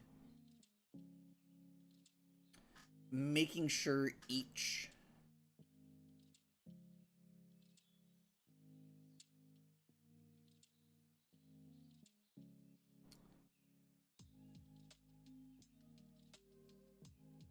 How do you put it? Gosh, why are... I am very struggling with words all of a sudden. But that's fine.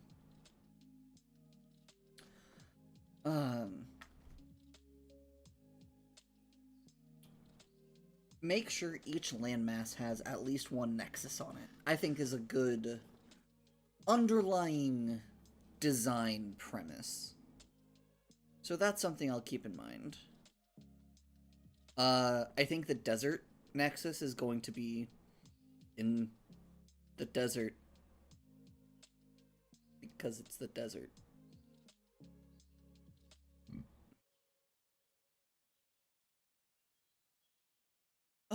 Sure. Let's go ahead and say that... Yeah, let's put it kind of... Oh, you know? Sure. I'll say that this nexus is also where this whatever monster this is, or whatever creature this is.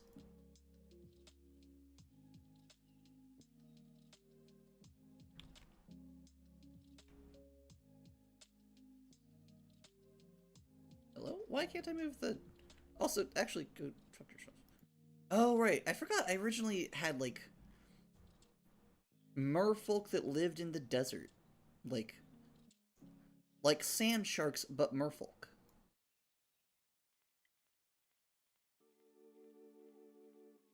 Honestly, I like the hippocampus better, so let's do the hippocampus instead. Well...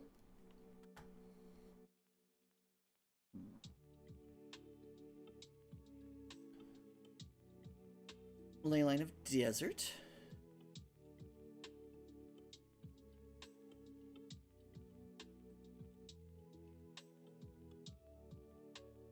Swamps. Swamps Deltas also definitely needs to go to Rolsar somewhere. Either Rolsar or Orxas. Unsure, but it's one of those two. Earthquakes. Honestly, I kind of want to make earthquakes. Well, I also kind of want to revisit earthquakes, truthfully. Because earthquakes feels... I don't know. It feels too simple, I suppose? Not too simple. It's not as creative as I would like these nexuses to be. It's a good way to put it.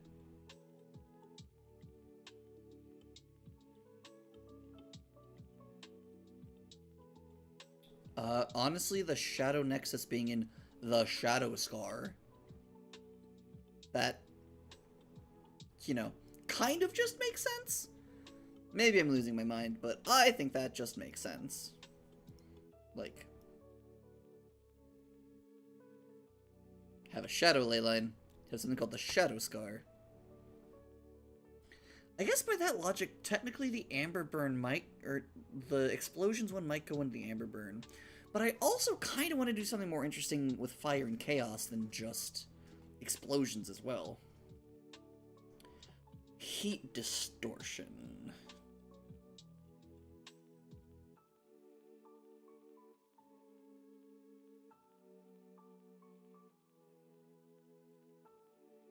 Ooh. Okay, idea. Well, no, because I wanted that... I'll hold off on placing Heat Distortion till I can remember... Until either I can remember what it was I was thinking of with it, or until I recall... Either until I recall what I was originally planning on doing with the Heat Distortion, or come up with another idea that I really, really like. So far, the most interesting thing I can think of for Heat Distortion is the, essentially a place where, like, the hotter you get, the more the heat will, like, start to... Like, it's not called the Heat Distortion just because the air is shimmery. It's called Heat Distortion because the heat will literally start to distort things that stay there for too long. Also, Volcanic Jungle. I do like the thought process behind that one. I might do that on Elus Telnar. Just because it doesn't have anything else on it, as far as, like, magical shit goes. Also, Plasma. Do I want Plasma to be... I also am trying to decide if I want you to be...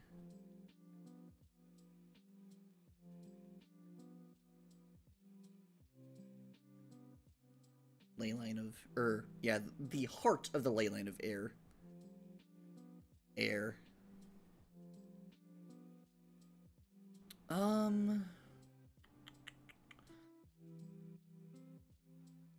Plasma is... Air and fire. Air and heat.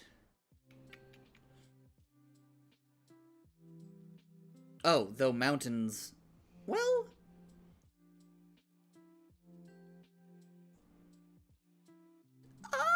I'm gonna make a very weird call. Given that Jezik is not technically a mountain, he is just a turtle the size of a mountain. I'm gonna say that he does not have a nexus on him.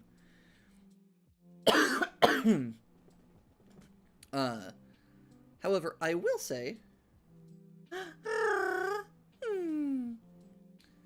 the Deep Cliffs is known for having very tall mountains. So I believe I'm going to put that nexus over there.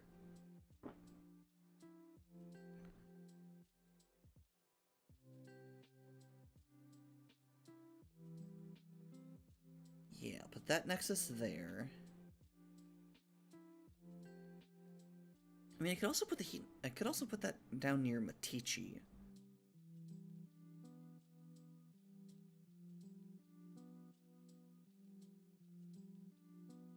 Still need to figure out what I'm going to do with the vacuum.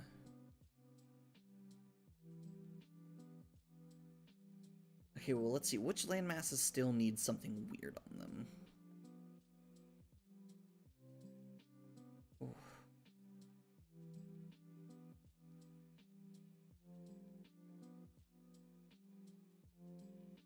Oof.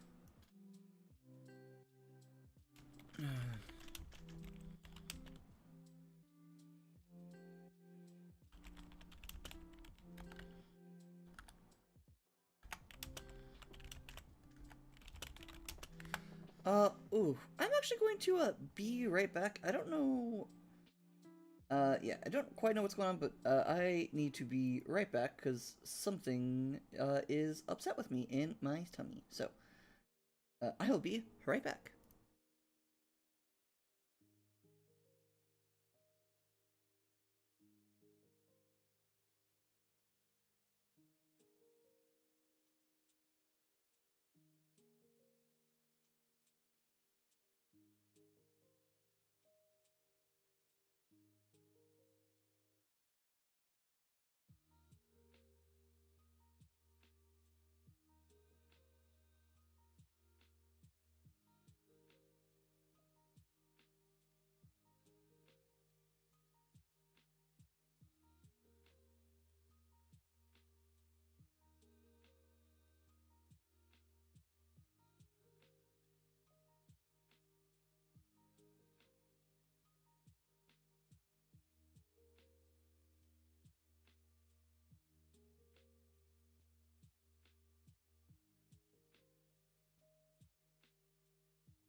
Okay. Okay. Sorry about that, folks.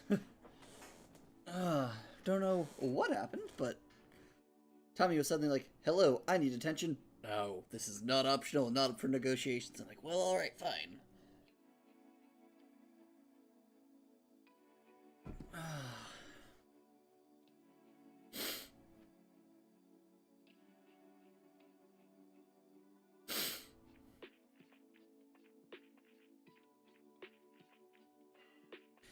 You know? I'm gonna change the name of something, rather. But I think I'm going to put the triple ley line of darkness, chaos, and gases in Rin Hidesu Alus. I'm going to also change its name, but essentially I'm going to change its name to be the Void Vault. Either the Void Vault or the Shadow Vault. Unsure. But making the decision, it is called such because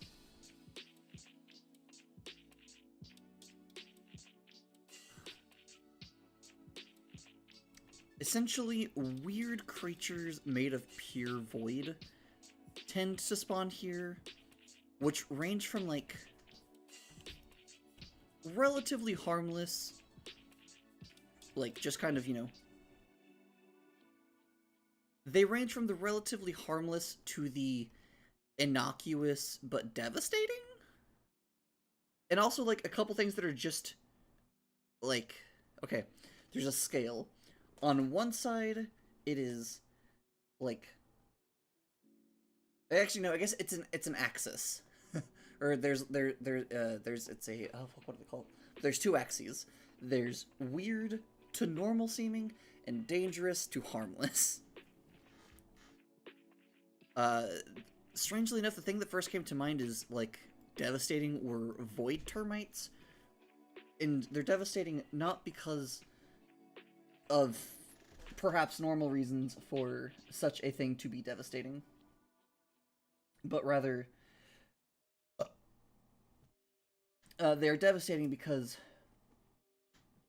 part of the way that void termites in my head do things, they're more destructive because rather than like having to chew things, they basically just, it's almost like dung beetles. They essentially just roll a little ball of void in front of them, and it just consumes and makes things collapse into itself, which means they can do a lot more damage a lot faster. Or at least they can burrow a lot faster. So, if they're burrowing things, and it's fine, and no one cares if they burrow through that thing, wonderful. If it's something that people would rather it not be burrowed through, that's a problem. Okay.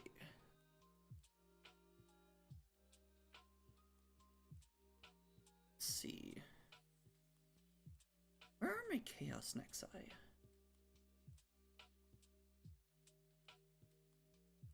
Quick check-in. Okay, no family messages. Storms, that's fine. Darkness we have. Earthquakes, yep, still in process. Explosions, the glass, sea window. Oh, okay, cool. So I actually do have most of them accounted for.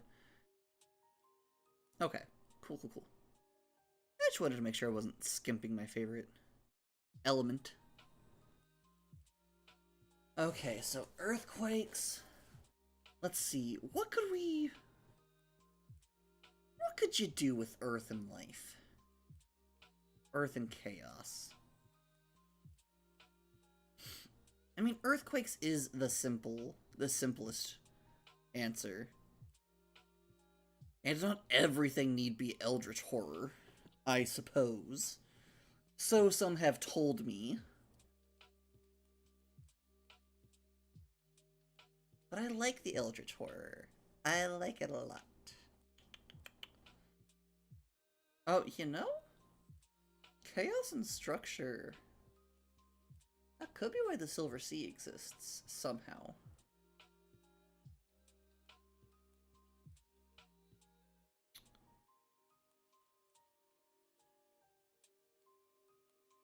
Let's see. Oh. Well, I do need things to put places. So you are... You're water and light. So you're the illusion forest. Or the illusionscape. You're earth and light. Wait, you're earth and light? Why are you there? Ah, I see. That's earth and gases. And that's... What is earth and gases? Oh, right, mountains. That feels kind of silly of me. Wait, but that one's... But that one's mountains and gases. What is going on? Who are you? Who are you supposed to be?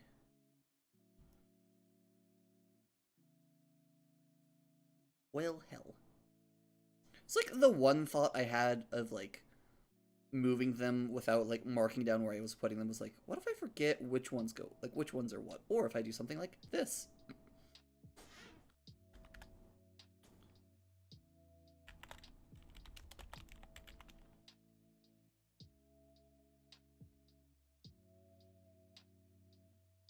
Okay.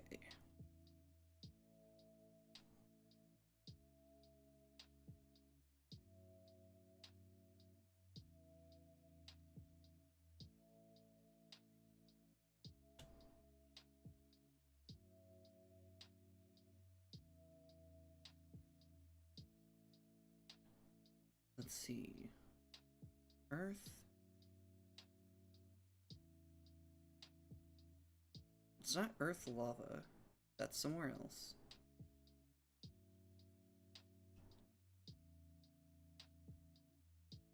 Oh, I think you're supposed to be...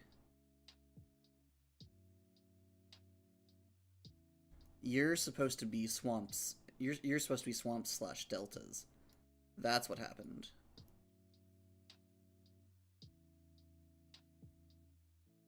Okay, okay, okay, cool. Okay, as long as I know what's going on. That's fine. Also, vacuum.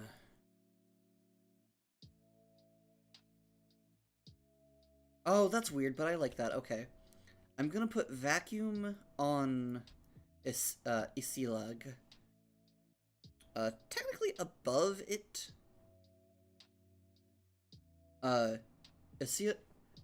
Isilag has a glacier on it that never melts. And it never melts, as of now, because there is a vacuum above it that just constantly is sucking away heat. And that's why the ice stays so well.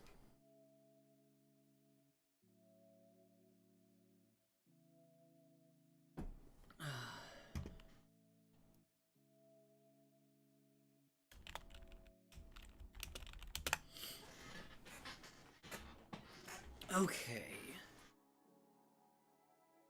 I might possibly futz with that. Put that somewhere else if I decide somewhere else will work better. But, for now... Oh, I did think about putting the crystal swamp there.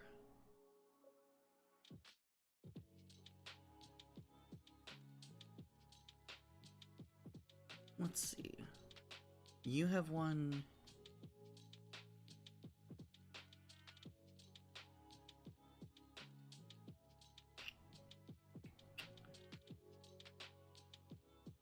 Oh, you know...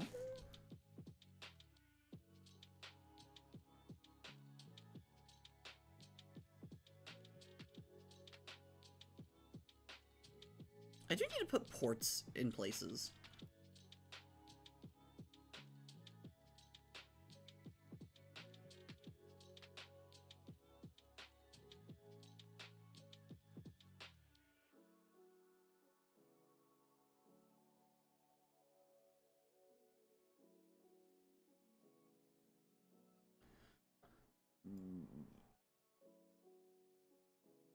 Where are the funny little anchor symbols?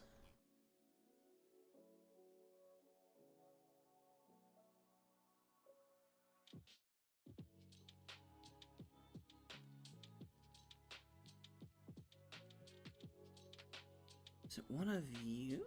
I thought the anchor was one of the default symbols. Was it not? Ah, no, there it is. Okay. I was gonna say, I was like, if an anchor isn't a default symbol, I feel like that's an oversight. Like,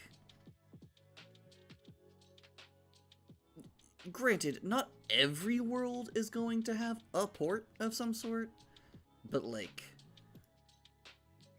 I feel like most of them are gonna have at least something.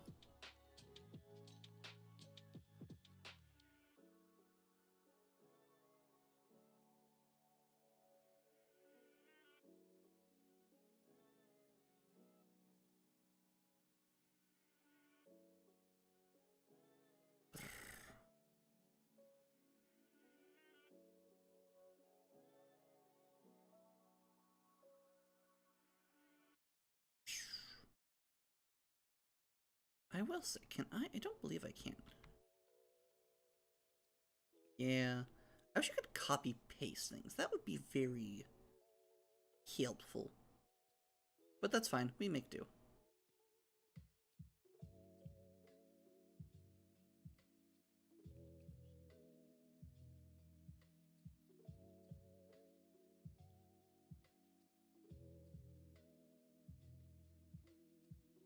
Let's see. We have that one. We don't have this one. So we'll do one of those. And a smaller one of these. It's inverted.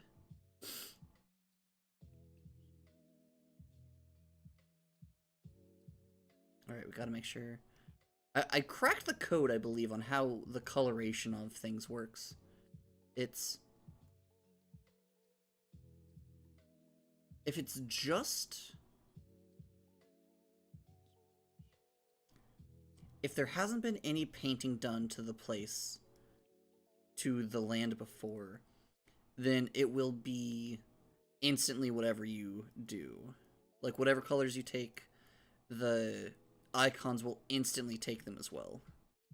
Like, it'll instantly change the colors of whatever icons you place as well. However, with the... If you've like at least put some sort of land color down before, then it will like change slowly as, or you can make it change slowly if you so desire. Which I do so desire. As it so happens, in this case.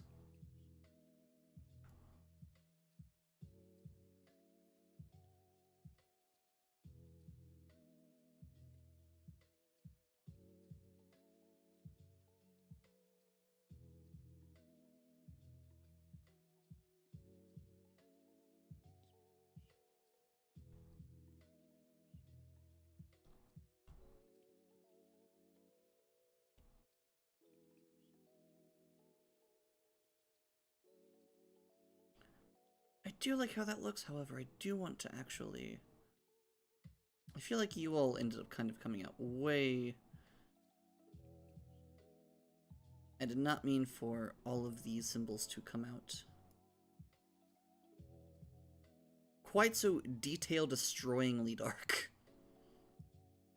So, let's just... Hello, I see you have a couple new folks in the chat. Hello, welcome. We're doing some map making,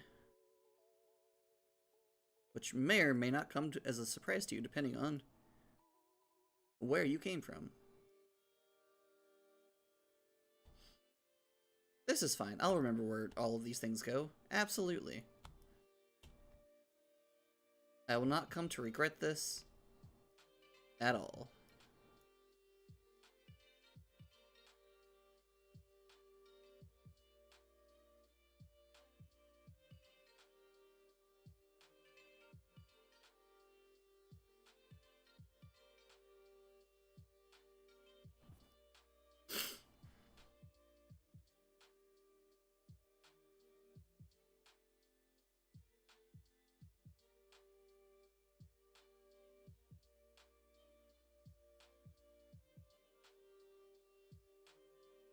There we go. That looks nice. At least I think it looks nice.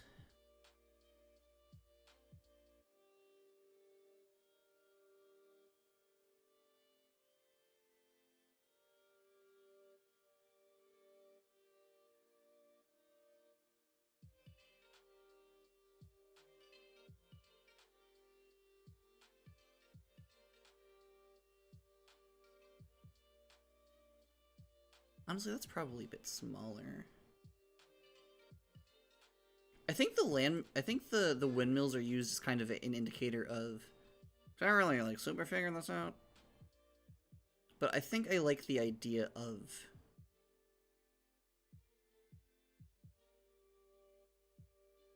the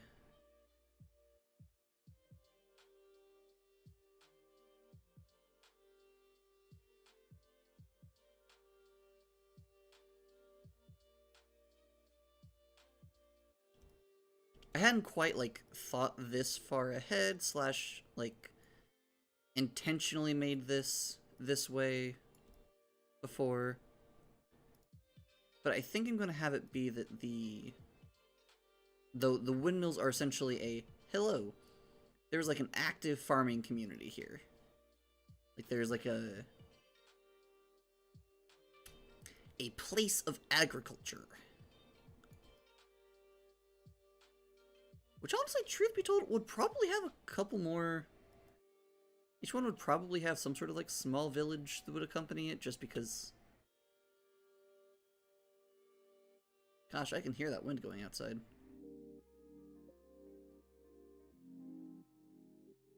Just because, like, if it's like a hub of any sort of agriculture, then it's probably going to be kind of busy.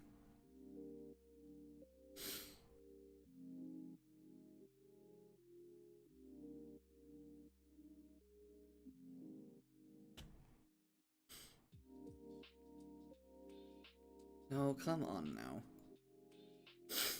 Clearly I'm trying to get to this one. Which...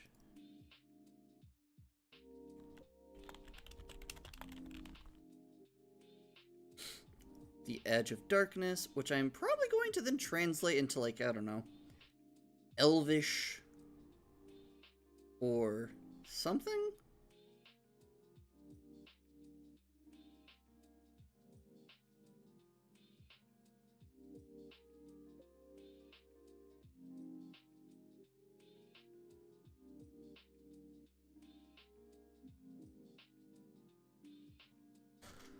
Okay, I'm gonna get the rest of you all placed so that I can get rid of this text box so it stops fucking with me. Okay, also land. Done with you.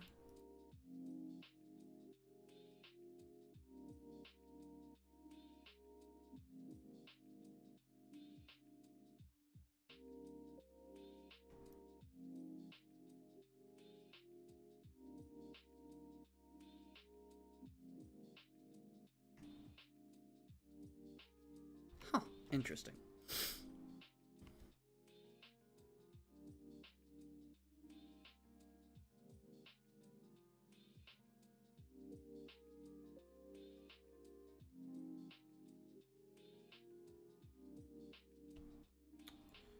Okay. Plasma. Where in the fuck would I gonna put plasma?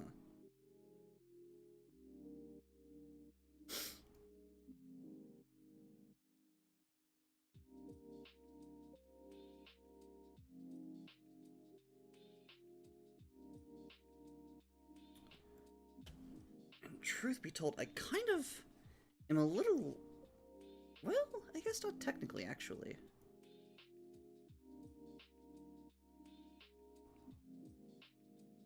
Okay. Where do I want to put the illusion skip?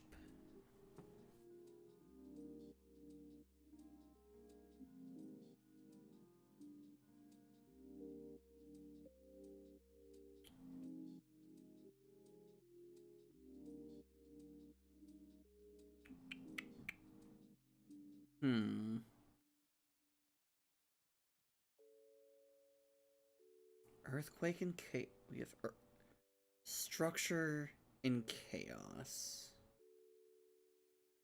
I guess one could make the argument that could be decay. How long have I been going for with curiosity? Okay, not that long. Well,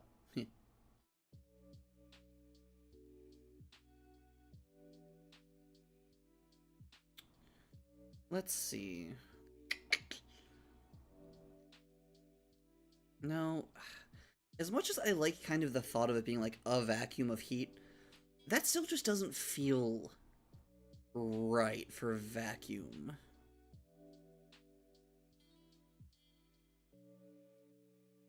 That one might be like, it's on one of the weirder layers of the planet type of thing.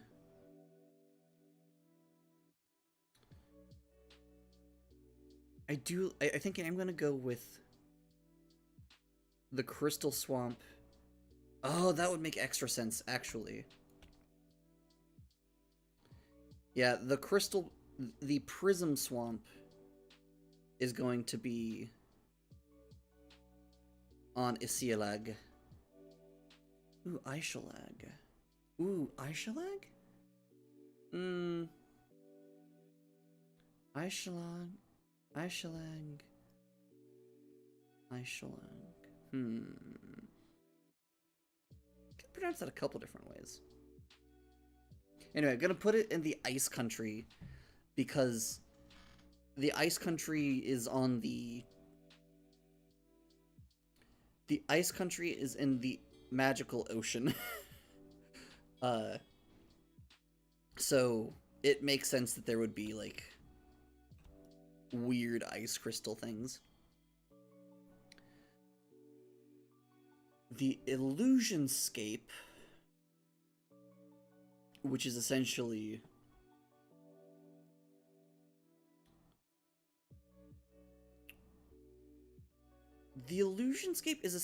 where there's like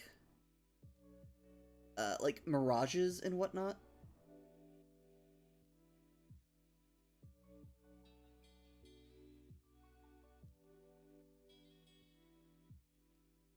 So I kind of like the thought of, I think I'm gonna put that Nexus, I think, between these two continents, because I think it would be really, I don't know, I like the thought of this strait kind of having like a reputation kind of like that of the Strait of Scylla and Charybdis, just because, but essentially instead of being like, oh, there's monsters, it's like, well, you can't see where you're going because there's illusions.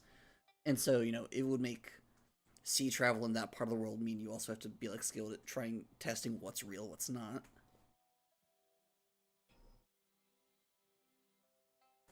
Ooh, okay. I think flares are eventually developed, and flares are used for a very weird specific reason, which is essentially, I think what people do is people use flares to see, because the thing with illusions is they're not really there, so they don't cast shadow. So shoot a flare, and also, because there's a good chance that if it is just like an illusion from the light, the light from the flare will like scatter it. There's also the fact that if it is an illusion and like it doesn't get scattered, if it doesn't cast a shadow on the water from the light of the flare, it can be determined, cool, that sea monster is not real, we can just go through it. Versus, haha, that sea monster is casting a shadow. Fuck. You know? Okay, so we'll put that there. You're the Leyline of swamps. Honestly, I'll say that that's... Given how swamps and, like, deltas are generally pretty decent farmland, or at least they generally tend to my limited, admittedly, understanding of such agricultural things, I believe swamps and deltas tend to be pretty fertile places to, like, set up shop. So I'm going to have that be why that one town is right there, because it's like, they want to set up shop in the Nexus because it gets a little intense there, gets like a little extra swampy there, but it is the general area, you know, they don't want to be in its heart, but the zip code is very nice. Okay.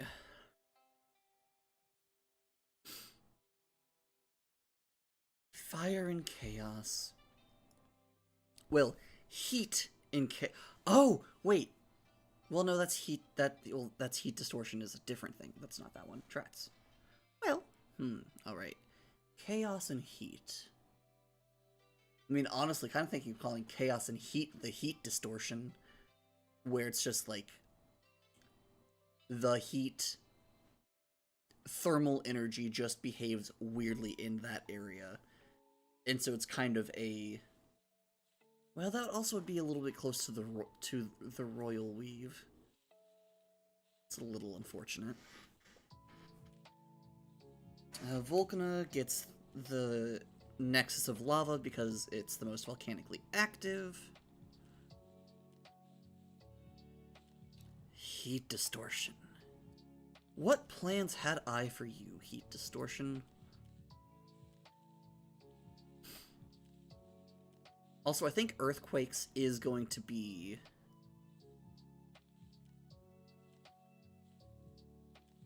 I think Earthquakes is going to be a subterranean Nexus.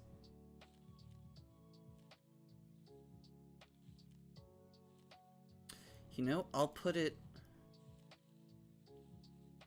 over here. And essentially...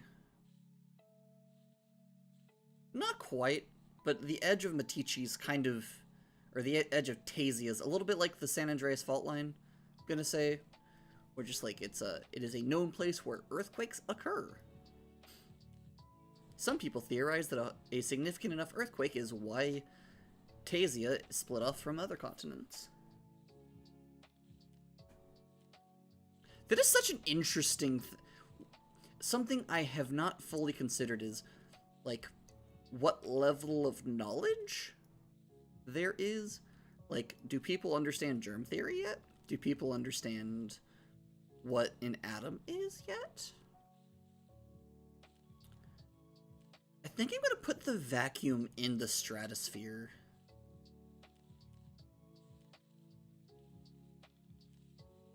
Let's see, where should...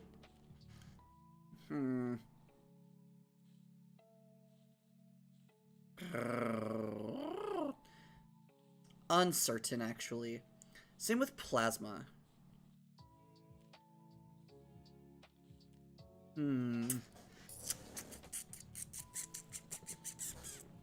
What do I want to do with you? What do I want to do? Indeed. Heat. Ah, okay.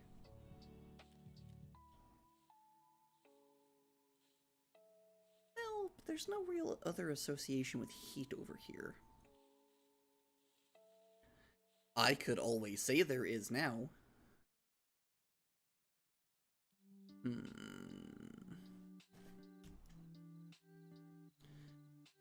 Plasma. I have two...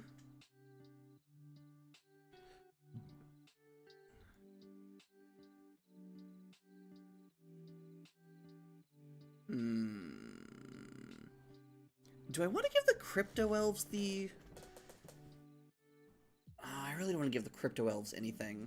Though it's not admittedly like I would be giving to the Crypto Elves. The Crypto Elves just happened to then take over this portion of land.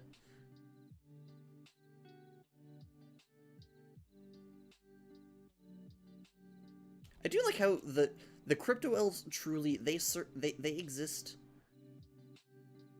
How do you even describe it?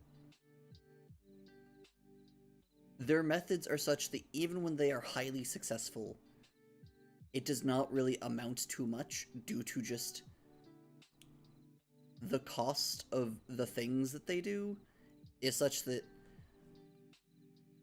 due to just the sheer amount of resources they have to expend to do anything, it very much so is negated, or like anything like essentially extra that they would theoretically claim to make off of the ghost chain, as they so call it. uh it's entirely offset by just the sheer amount of resources and energy that it takes.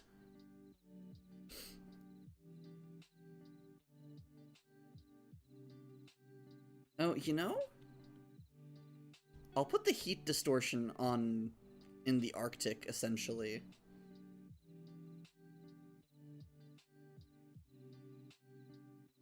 Let's see, where's the... Yeah, we'll put it over here in the Arctic.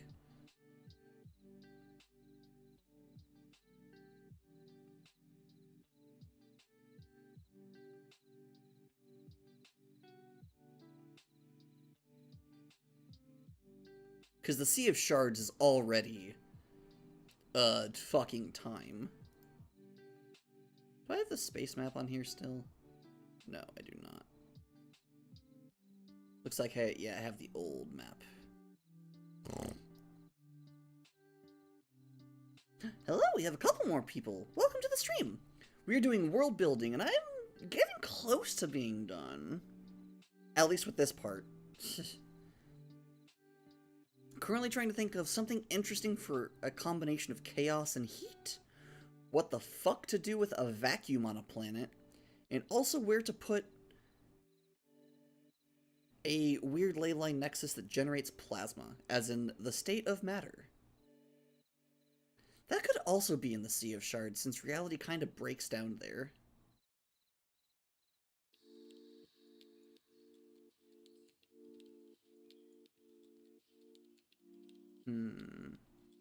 I don't really want to, like, weight any of these towards a certain place.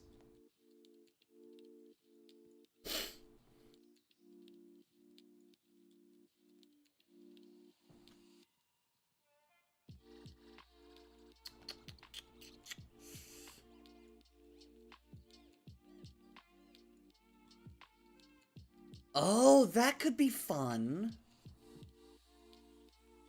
Ooh. Okay. Okay. Okay. I had an absolutely wild idea. Essentially... sorry, chair's a little dumb. I'm getting too fat for my chair. Which, that's a fun... Genuinely a fun feeling.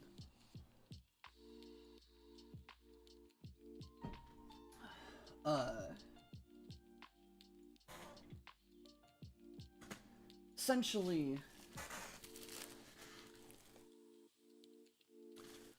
Okay, so there's this one tower, right? The Aurora Crescent Tower.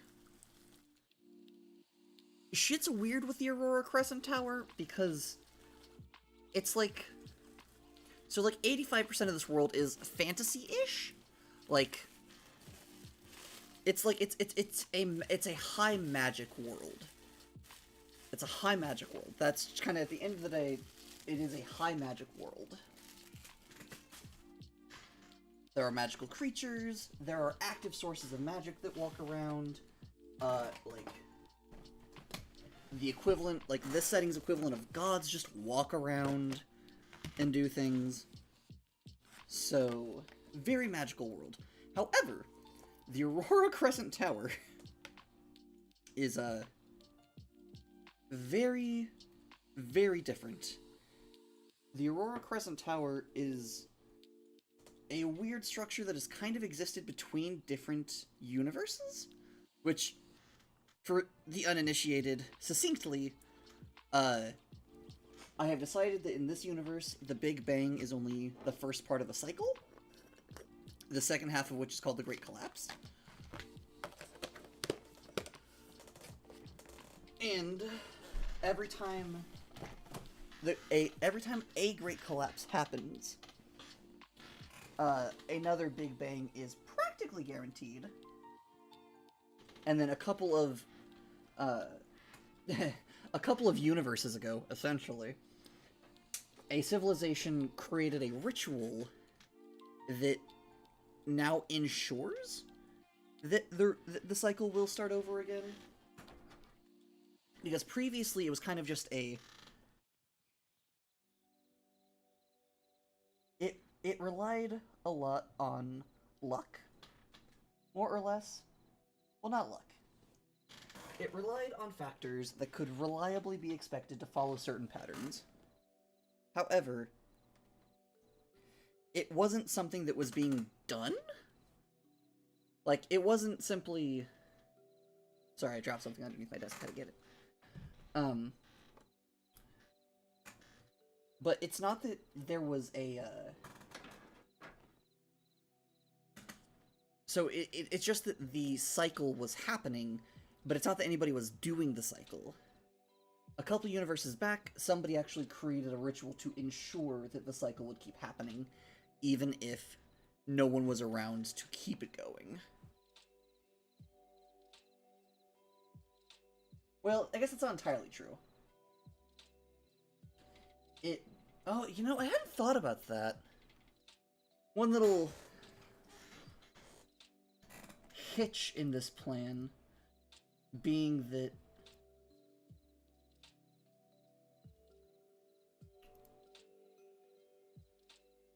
essentially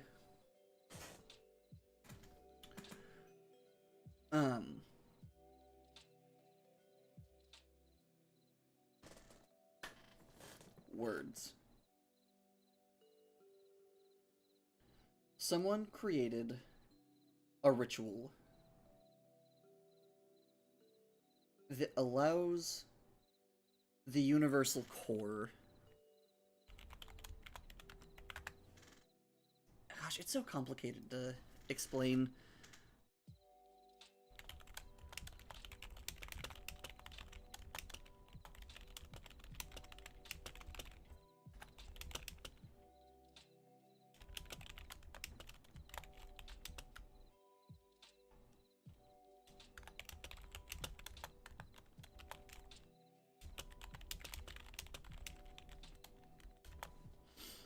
Okay, so...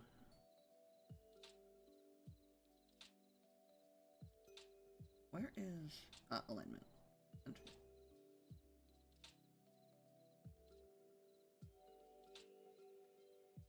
Sorry, I'm just getting a thing set up because it was bothering me that I didn't have something set up.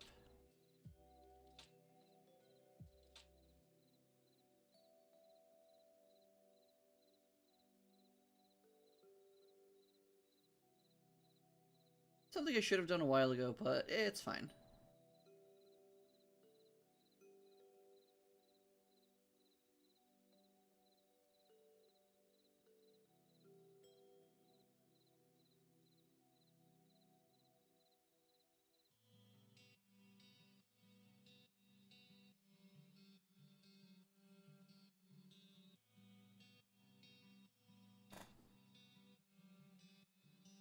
Let's see, transition, then turn that off for a second.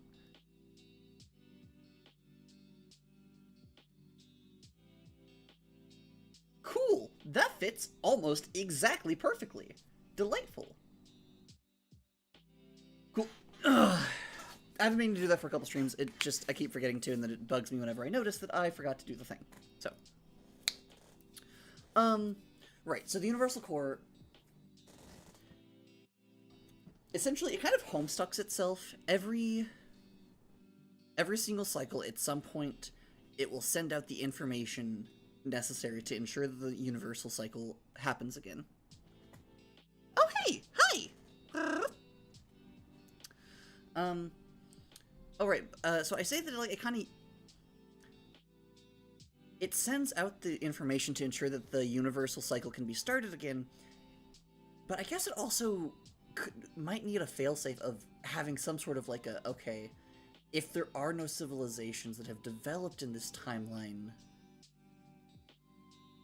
to perform the ritual, it could have a backup of it could create its own species to do so. Sure, I'll make that change to the lore. It has been a while. How have you been? Hope you've been doing well. I've been doing...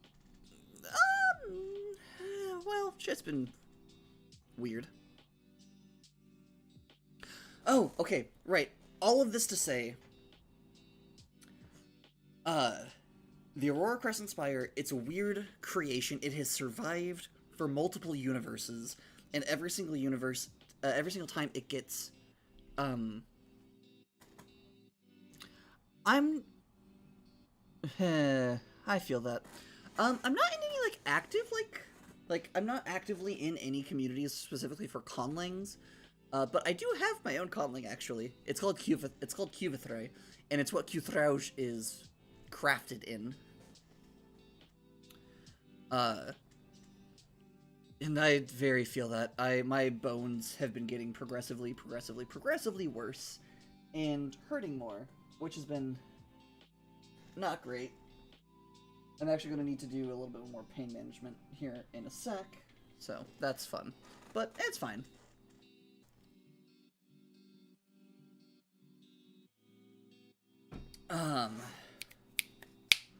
Right. Aurora Crescent Spire.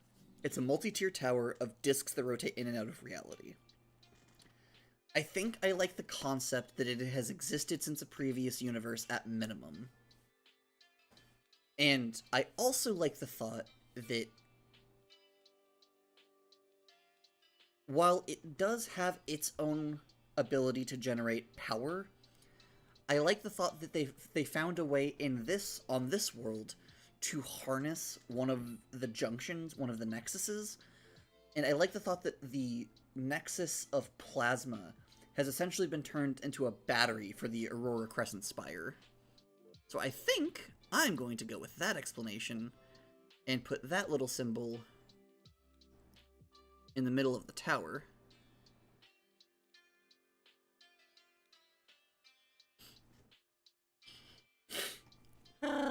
I love Cuvithrites a lot. It's a fun language. It's not really designed to be spoken by people. It's a very chaotic language. It's like Legos. It's like a language that's built like Legos. It's just a bunch of different 70-some odd sounds you can snap together to say whatever you want. Except for... I forget if it's bigotry or just... I forget what it is. It's either bigotry or lies. I forget what it is, but there's something that, like, I have decided that the language just structurally will not allow. And while, yes, technically, like... there is nothing stopping anyone, technically, from saying hateful things or, like, saying bigoted things with Cuvithray. However, lore-wise, I like the thought of it just rejecting any attempt to use it in such a cruel manner. Where did the heat distortion symbol go?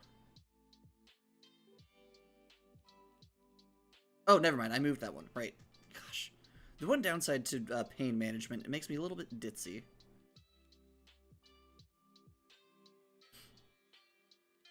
Yeah.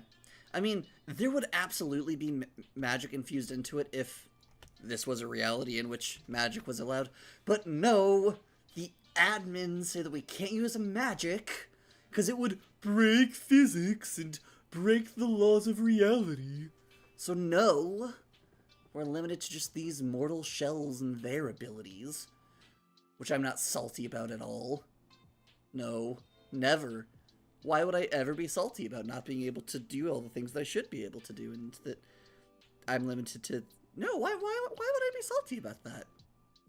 I have no idea. Yeah, I got you. Alright, speaking of which, going to just pop this up because sometimes people get weird about some things. But it's fine. Some people don't like watching me do pain management, and that is okay. I can do that real quick. Well, just once it's ready. Let's see. Okay, so explosions and vacuum. Right. And, like, it's kind of like... the thought process is, like, it's kind of focused on the whole...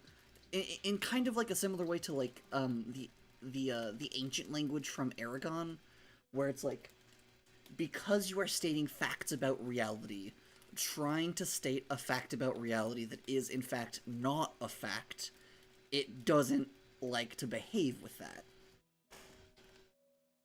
More or less. And you know, kind of the there is not a single form of bigotry which has a seed of truth at its heart. Which is why, therefore, you could not say bigoted things with the language, because it would not be something based in truth.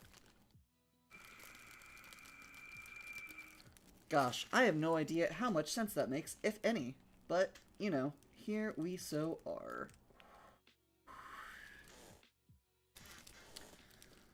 Heat dis...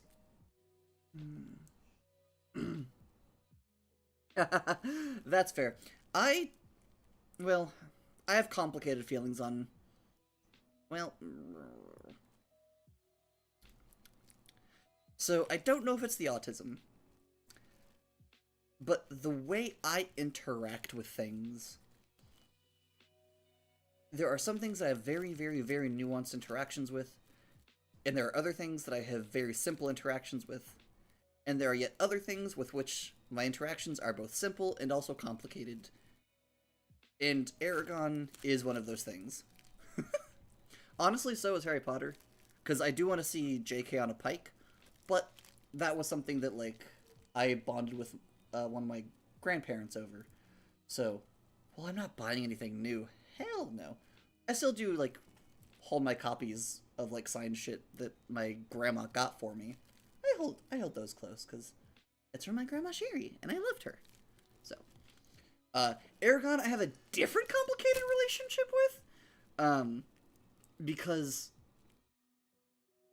the main thing with Aragon is that apparently in the last couple years or so, the author's been like oh, well, I'll just use AI to make book art because, oh, it was something really weird. It was like, well, he said something to the effect of, like, well, book art has, like, commissions for book art has never been, like, a really big seller for, like, any artist in history anyway. So it's not a big deal if you use AI to, like, make cover images for it. And I'm like, that's just simply not true. Doing art for books is very much so, like, a thing and a skill. So I don't understand. That's weird, and that's where it gets weird, and I'm kind of like, meh. But as far as the book series itself goes, I fucking love the Aragon cycle. Technically, the Inheritance cycle, technically. Because there were 3 book series I bonded over. There were 3 book series that my grandma Sherry and I, like, were both really interested in. Harry Potter, Aragon, Percy Jackson, and the Olympians. So, the first 2, honestly, like, the Percy Jackson kind of was, like, on the other end of things. We never quite got as into it as other things. So it's slightly less in there. But those first 2 will always be very special to me, just because of, you know, they're not like, oh, the dragon book, or, oh, the wizard story. It's, oh, hey, these are the things that, like, I would talk with Grandma Sherry about. So.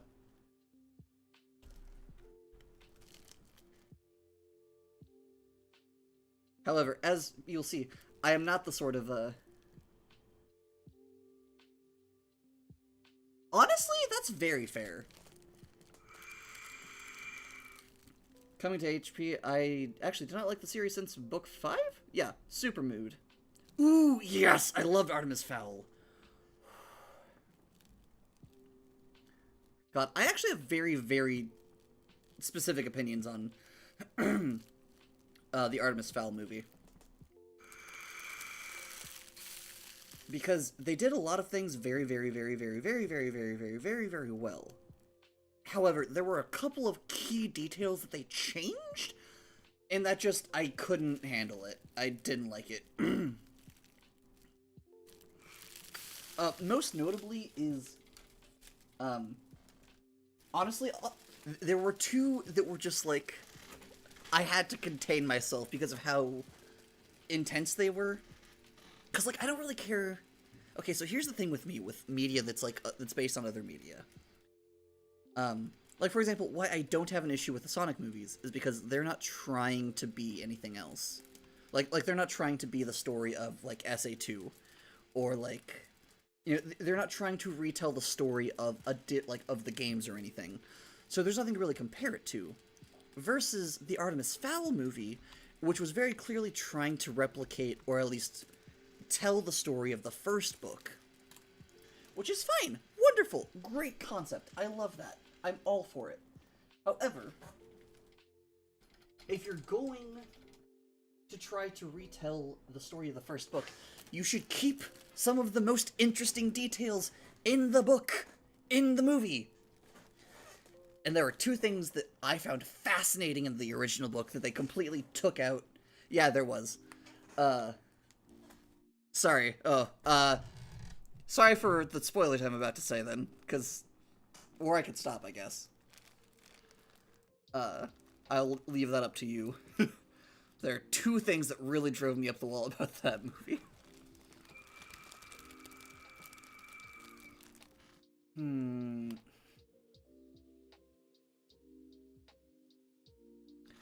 Where do I want to put vacuum?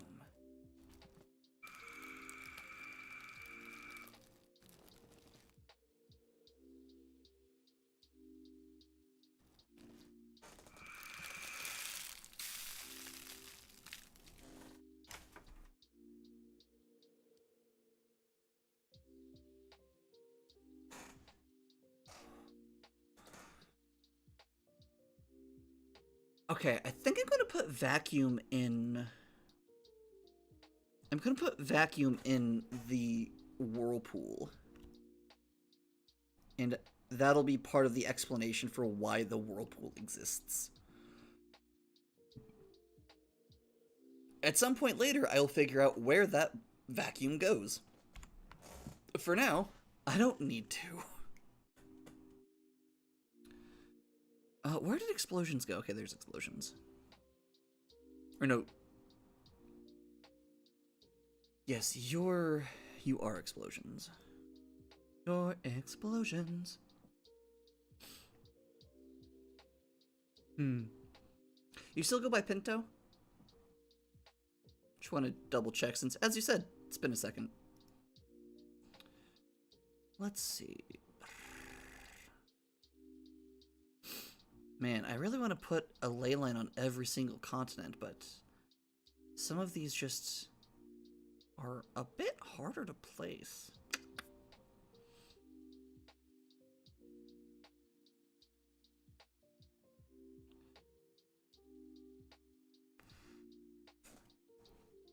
Heat and chaos. Heat and chaos. Ooh. Ah, okay. New idea, actually, for heat and chaos. Oh, actually, I love this. I love this so much better. Okay. So previously for heat and chaos, I had explosions. But I just had a much more interesting idea. At least I think it's way more interesting. The Ever Season Forest, where it's called the Ever Season because the heat levels change and fluctuate such that localized to this island, the seasons change rapidly.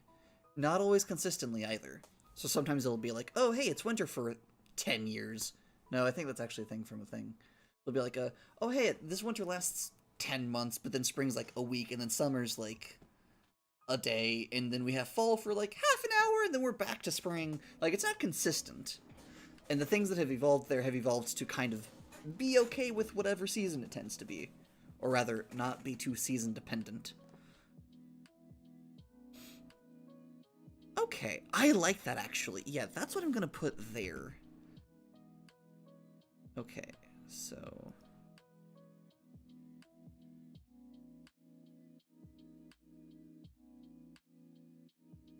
Ever Season Forest.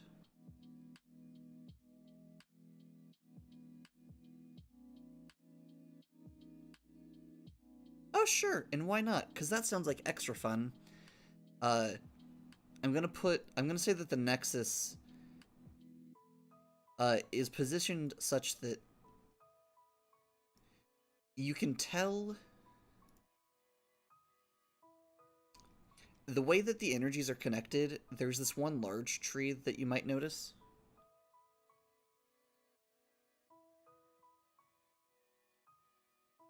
Oh, okay. I see.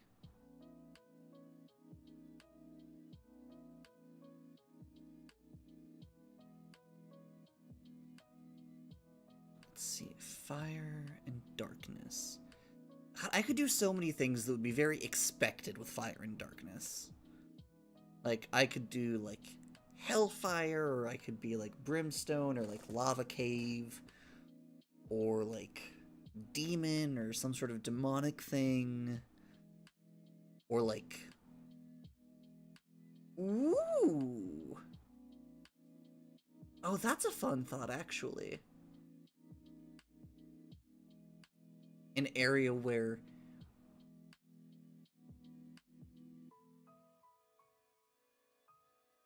That would be interesting.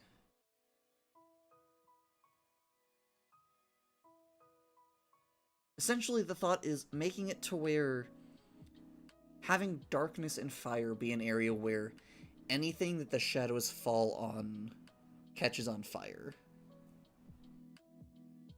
I kind of like that thought.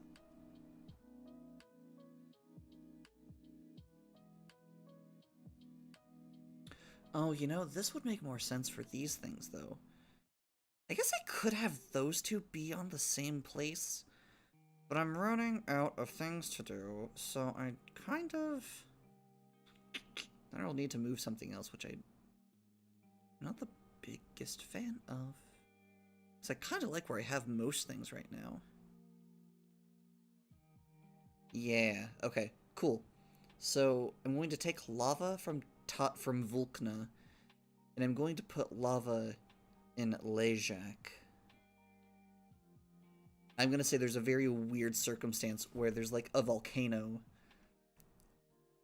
but due to like some sort of weirdness, there's like a lava pool, but like the...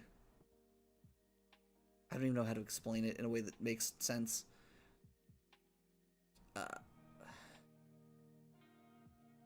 A glacier with lava in the middle, essentially, is what I'm thinking. Or like a glacier that's on top of like a volcano or something. Or a volcano with like an ice cap on it somehow.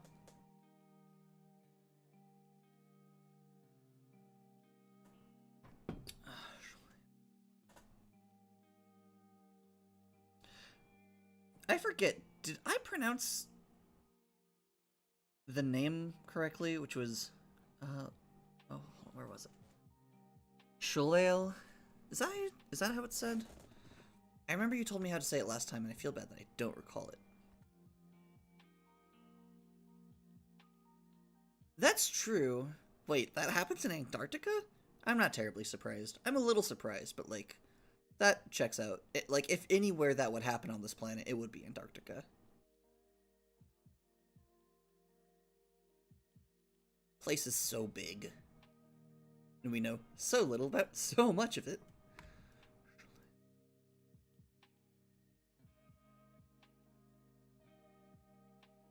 Let's see.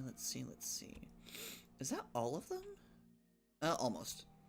And then the one that Vulkna will get will be, the volcanic rainforest.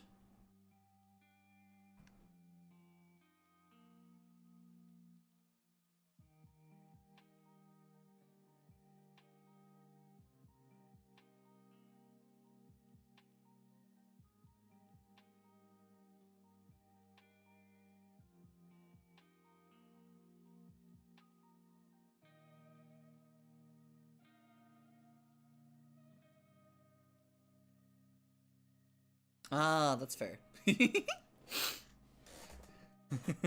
That's good.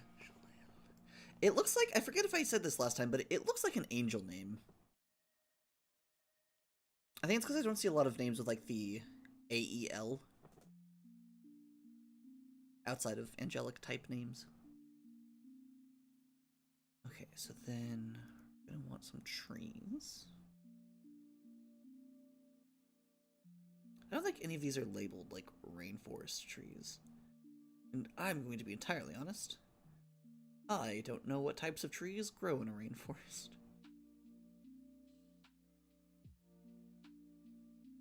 I am now curious, though. Okay.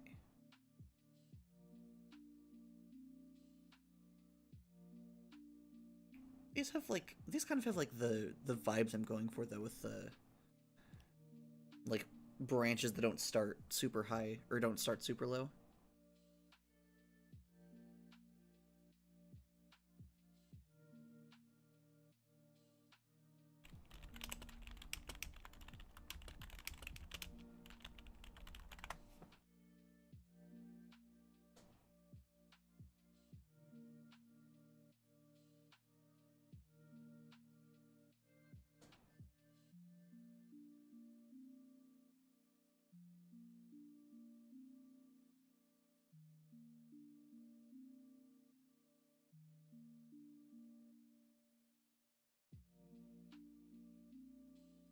Oh,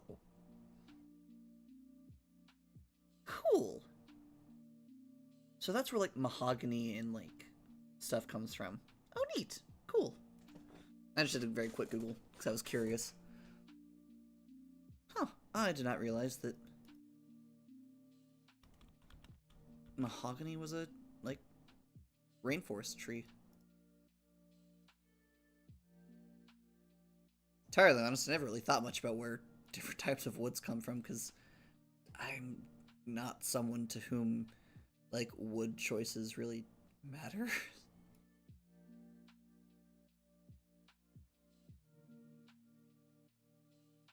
My parents would, like, get things made and they'd be, like, looking like 5,000 different types of wood. And just, like, it's wood. I know some of them's gonna be more sturdy than others, but, like, it's just wood. I don't get why you're getting so excited about this.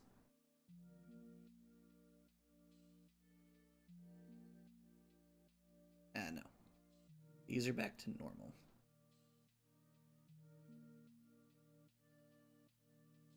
All you are back to normal.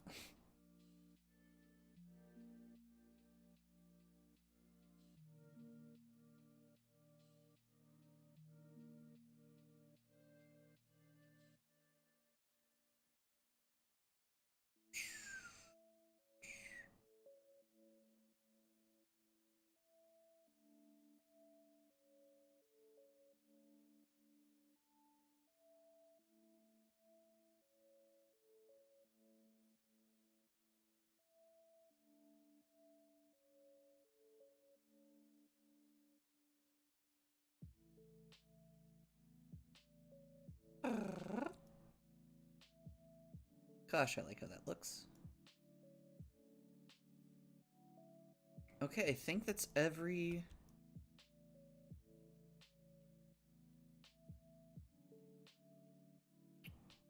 Every continent has at least one, except for Ring of Arnag.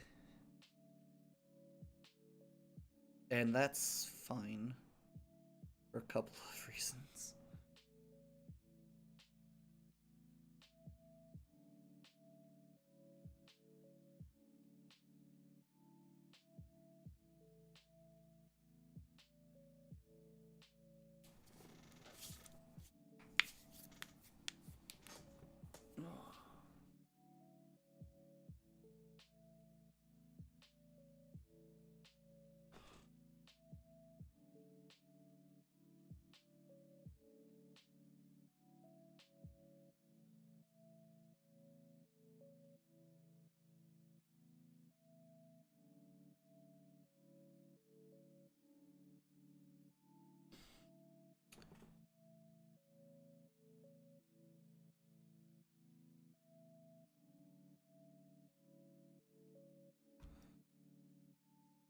This one had an X1. Oh, you know?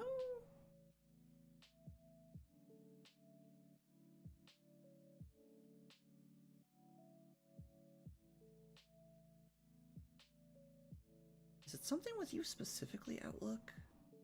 That's weird, but that's fine. Okay. So, luck was order and chaos. Which would be okay. Okay. That's an interesting development. Okay. Cool.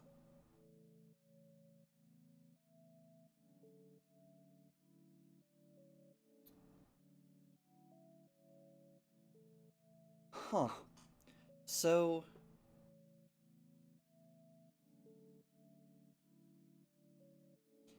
interesting turn of events. I think what I'm gonna be saying is that the weird ghost chain elves, they set up shop in the ruins of Sifter's old casino. Cause different gods that I have, one of them is the god of luck. Luck, law, and order. And he accidentally ate the order Leyline.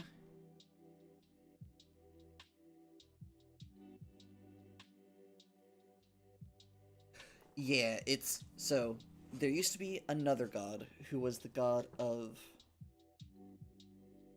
order and law. But due to the fact that he was the god of order, he also kind of had control over luck to some degree. Sifter was a casino boss who always wanted to rig the games, always wanted to cheat, never wanted to play fair.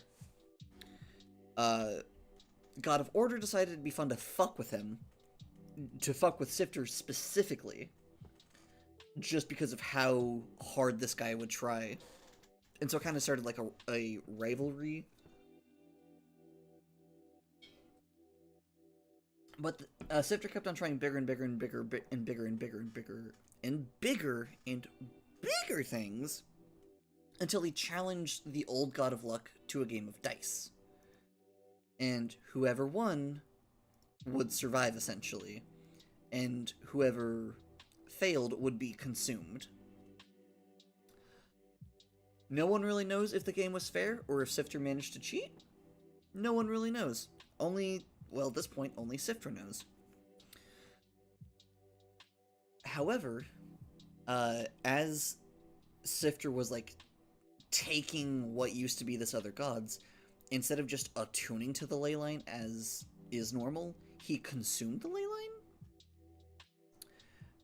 Which means that he has two personality domains, because he also absorbed the personality domain of the previous god, whose personality domain was law. So Sifter is a god of order, but due to him being a casino boss, he's also the god of luck. So he's the god of law, luck, and order. And the ghost block elves are going to be set up in the ruins from where his first temple casino was built. Because that would be in the path of where the old order Leyline used to be. Or at least where I think it used to be.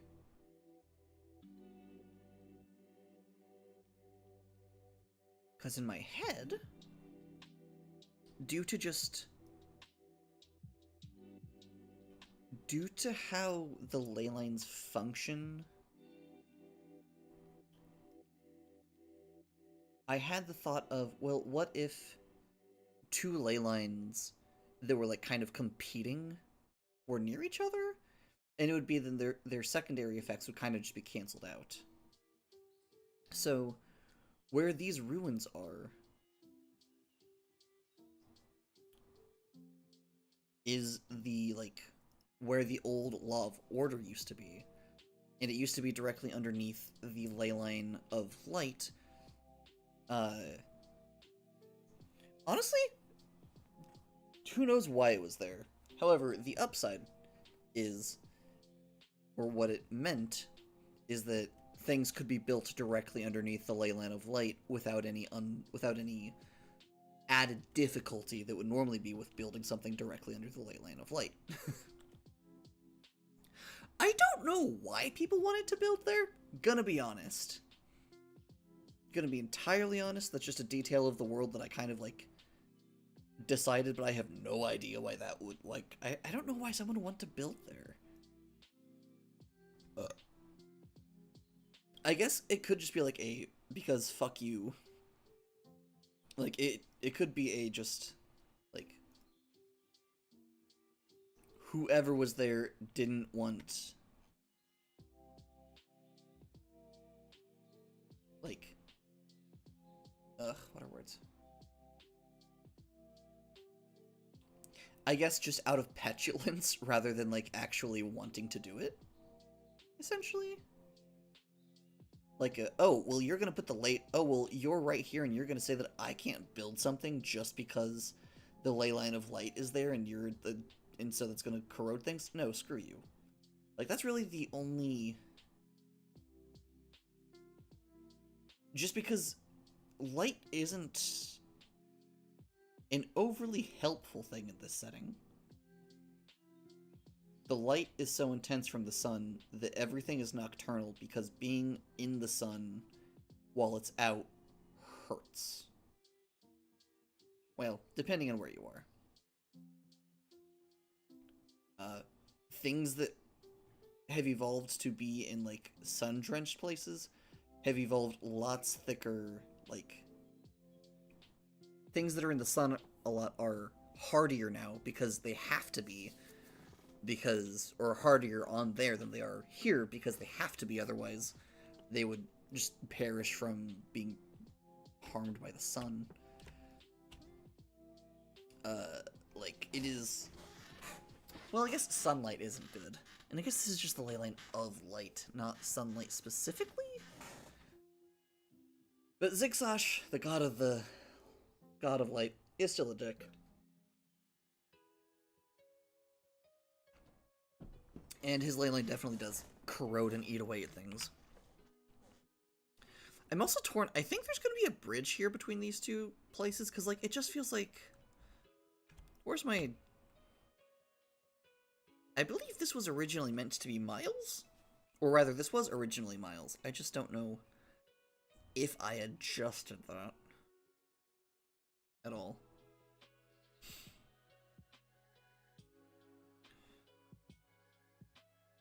So, let's see. Let's just take a...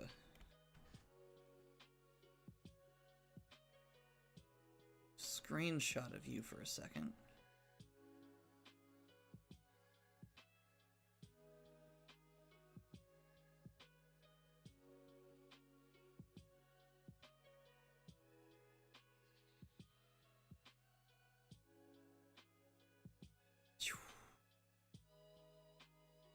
Let's see.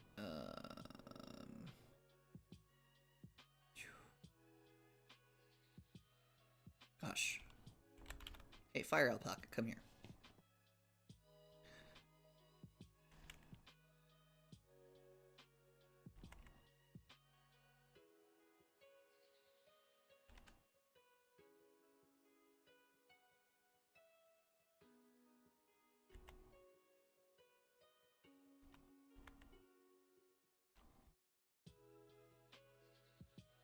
Okay, so...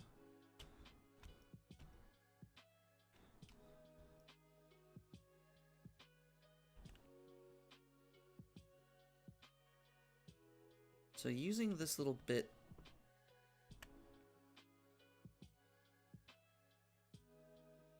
as a ruler... That's like...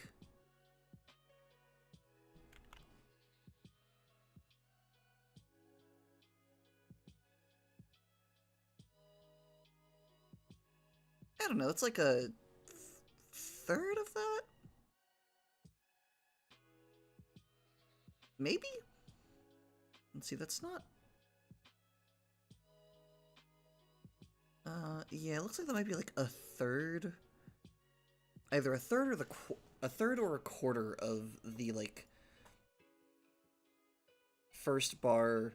So the distance here is about like a third or a fourth of the distance of the, like, measuring toolbar over here. Which I believe means that's about 250 miles or so across. I'm so bad with distances, I genuinely don't know if that's too long to be reasonable to build a bridge over. Because I feel like I've heard of, like, some really, really long bridges, but I am bad at distances. I guess let's just look that up real quick. How long is, like, IRL the world's longest bridge?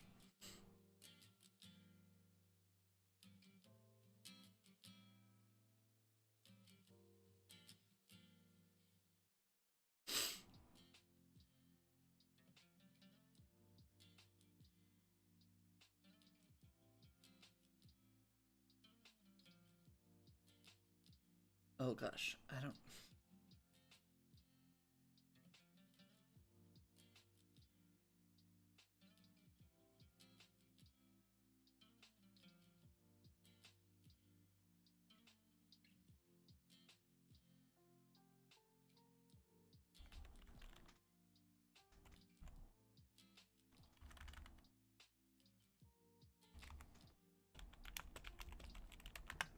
Hold on. Okay, so... Well, it is over double the length of the world's longest bridge in our world. Because if that would be roughly 250 miles or so, the longest bridge in our world is around 102. Though admittedly, there's nothing saying that this measurement has to be the same as, like, this doesn't have to correlate directly to miles, especially because I renamed them to not be miles.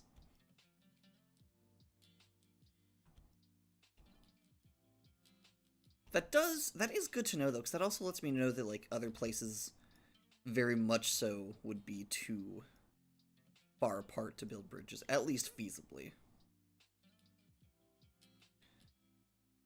But also, I mean, we do have magic here. So could you be like, well, fuck you, magic. Well, there wouldn't be one here because this didn't get, no, the Kansei would have no interest. But there's probably a couple bridges. Yeah, I'll do some bridges at some point, but for now. Okay, I think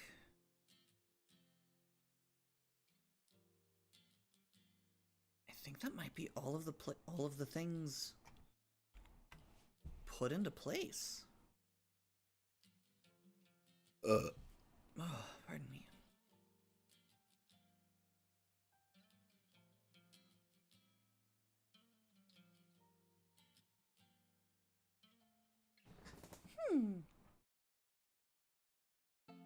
Also, I guess technically Nisatz also doesn't have a nexus, but Nisatz is also is literally one of the gods.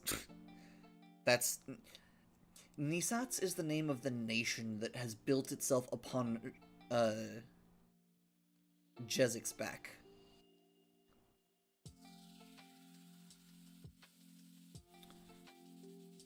Because Jezik has allowed them to. I love my funny little turtle boy. My funny little turtle man who has been alive since before the dinosaurs. And just accidentally became immortal because, well, when a Leyline fuses to you, it starts taking care of basic bio, like, once you become attuned to a Leyline, you no longer can starve to death so long as your origin domain exists in the universe. So, like, so long as structure exists in the universe, Jezik can't starve to death.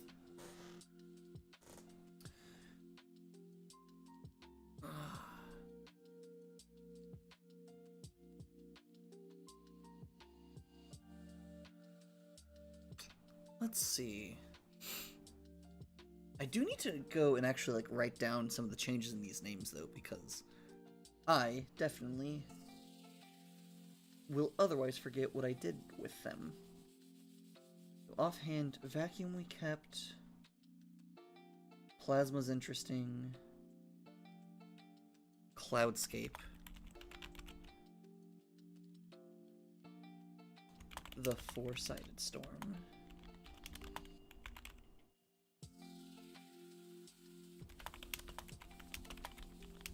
I really enjoy how... I feel like the Four-Sided Storm sounds ominous, and I enjoy it rather a lot.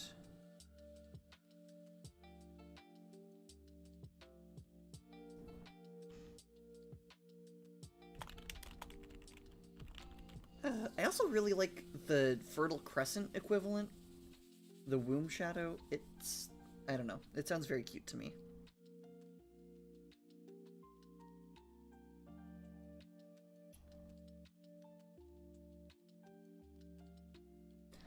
Also, the Ever season. I'm very, very pleased with that. I was really not having a good time with, I was getting frustrated because I wanted to think of something more interesting for fire. If nothing else, because because fire is one of my favorite things. So I wanted to have, like, a really interesting combination with chaos. Then I realized, oh, well, it's not specifically fire, it's just heat. Just to the lay individual, it would seem like it was fire. Possibly? That's our logic to it, at least.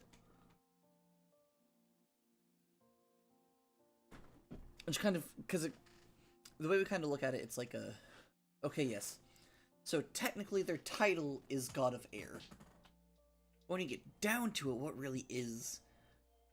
like air control, well, it's being able to control the gases that are in the air. So technically, the fact that she's the goddess of air would mean she's the goddess of gases, truthfully. And just that sort of logic where like well, it's not just fire, because what is fire? Fire is just it's a release of energy due to a very specific chemical reaction caused by a thing, where it releases heat and flame. So it's really just a form of, like, it's just heat control. Or so, it's control over heat. And just kind of, similar with, water's a little different.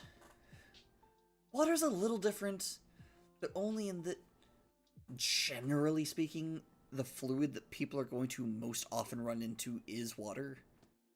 So, like, I guess there could technically be a goddess of water who couldn't do jack or shit to, like, other fluids, but that also feels silly, so. Goddess of fluids.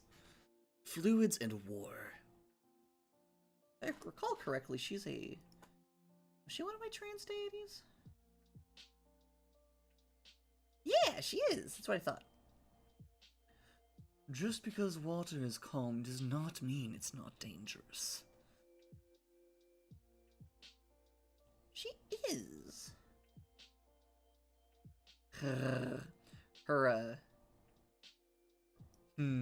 I really like Bardrin. Her holy animal is a Triceratops.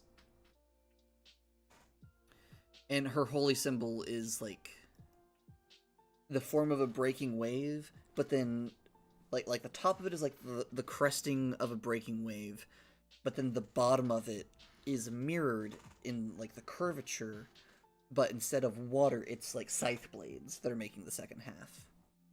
It's like this, like, spiral of water and blade. It's really fun. And she is one of my trans deities, which means... I'm trying to think of what I might have done to, like, kind of have fun gender fuckery with her. I'm wondering if... I kind of like the thought of her having, like, a beard full of, like, scythes. Or, like, just, like, a beard that's just blades. Since her, personality... Gosh, Bardrin, you're really aggressive, aren't you? Because her personality domain is war.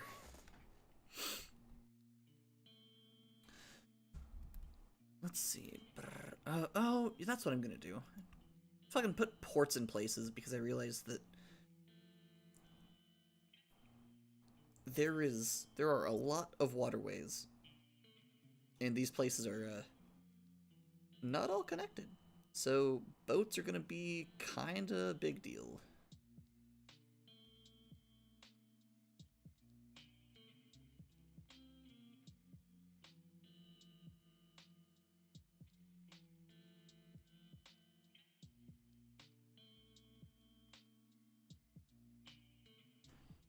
So we'll just put one big anchor here. Just indicate this whole area is kind of just, you can go to harbor either place. I feel like up here would also be,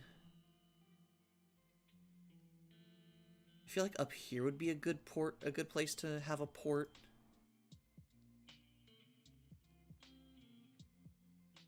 I feel like Ixes is a good port there.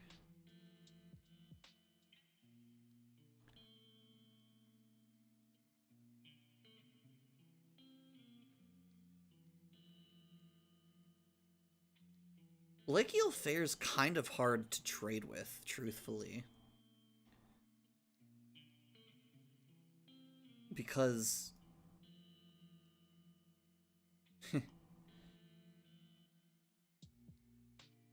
there's a smaller port there. I mean, I could also make changes, but currently the way that it kind of works is that for a ship to trade with, like, the main cities would be, you have to, like, go through... how would that work, though? Because then they would have to go... I mean, I'm fine with them having to go through the town. That's fine. That, honestly, is kind of what I was thinking. But going over the whirlpool could be a problem.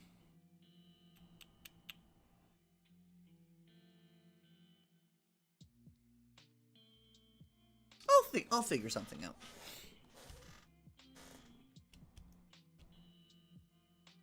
Definitely still a port here. I mean, there's probably, like... There are definitely other things, like, on these other islands. Don't know what yet. But there's definitely, like, are people here.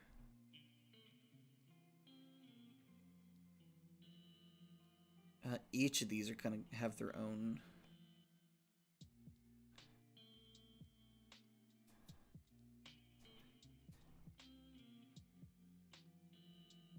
You would be best served there.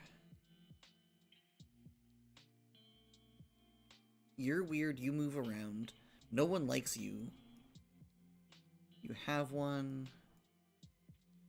No one lives up there that is known about, at least.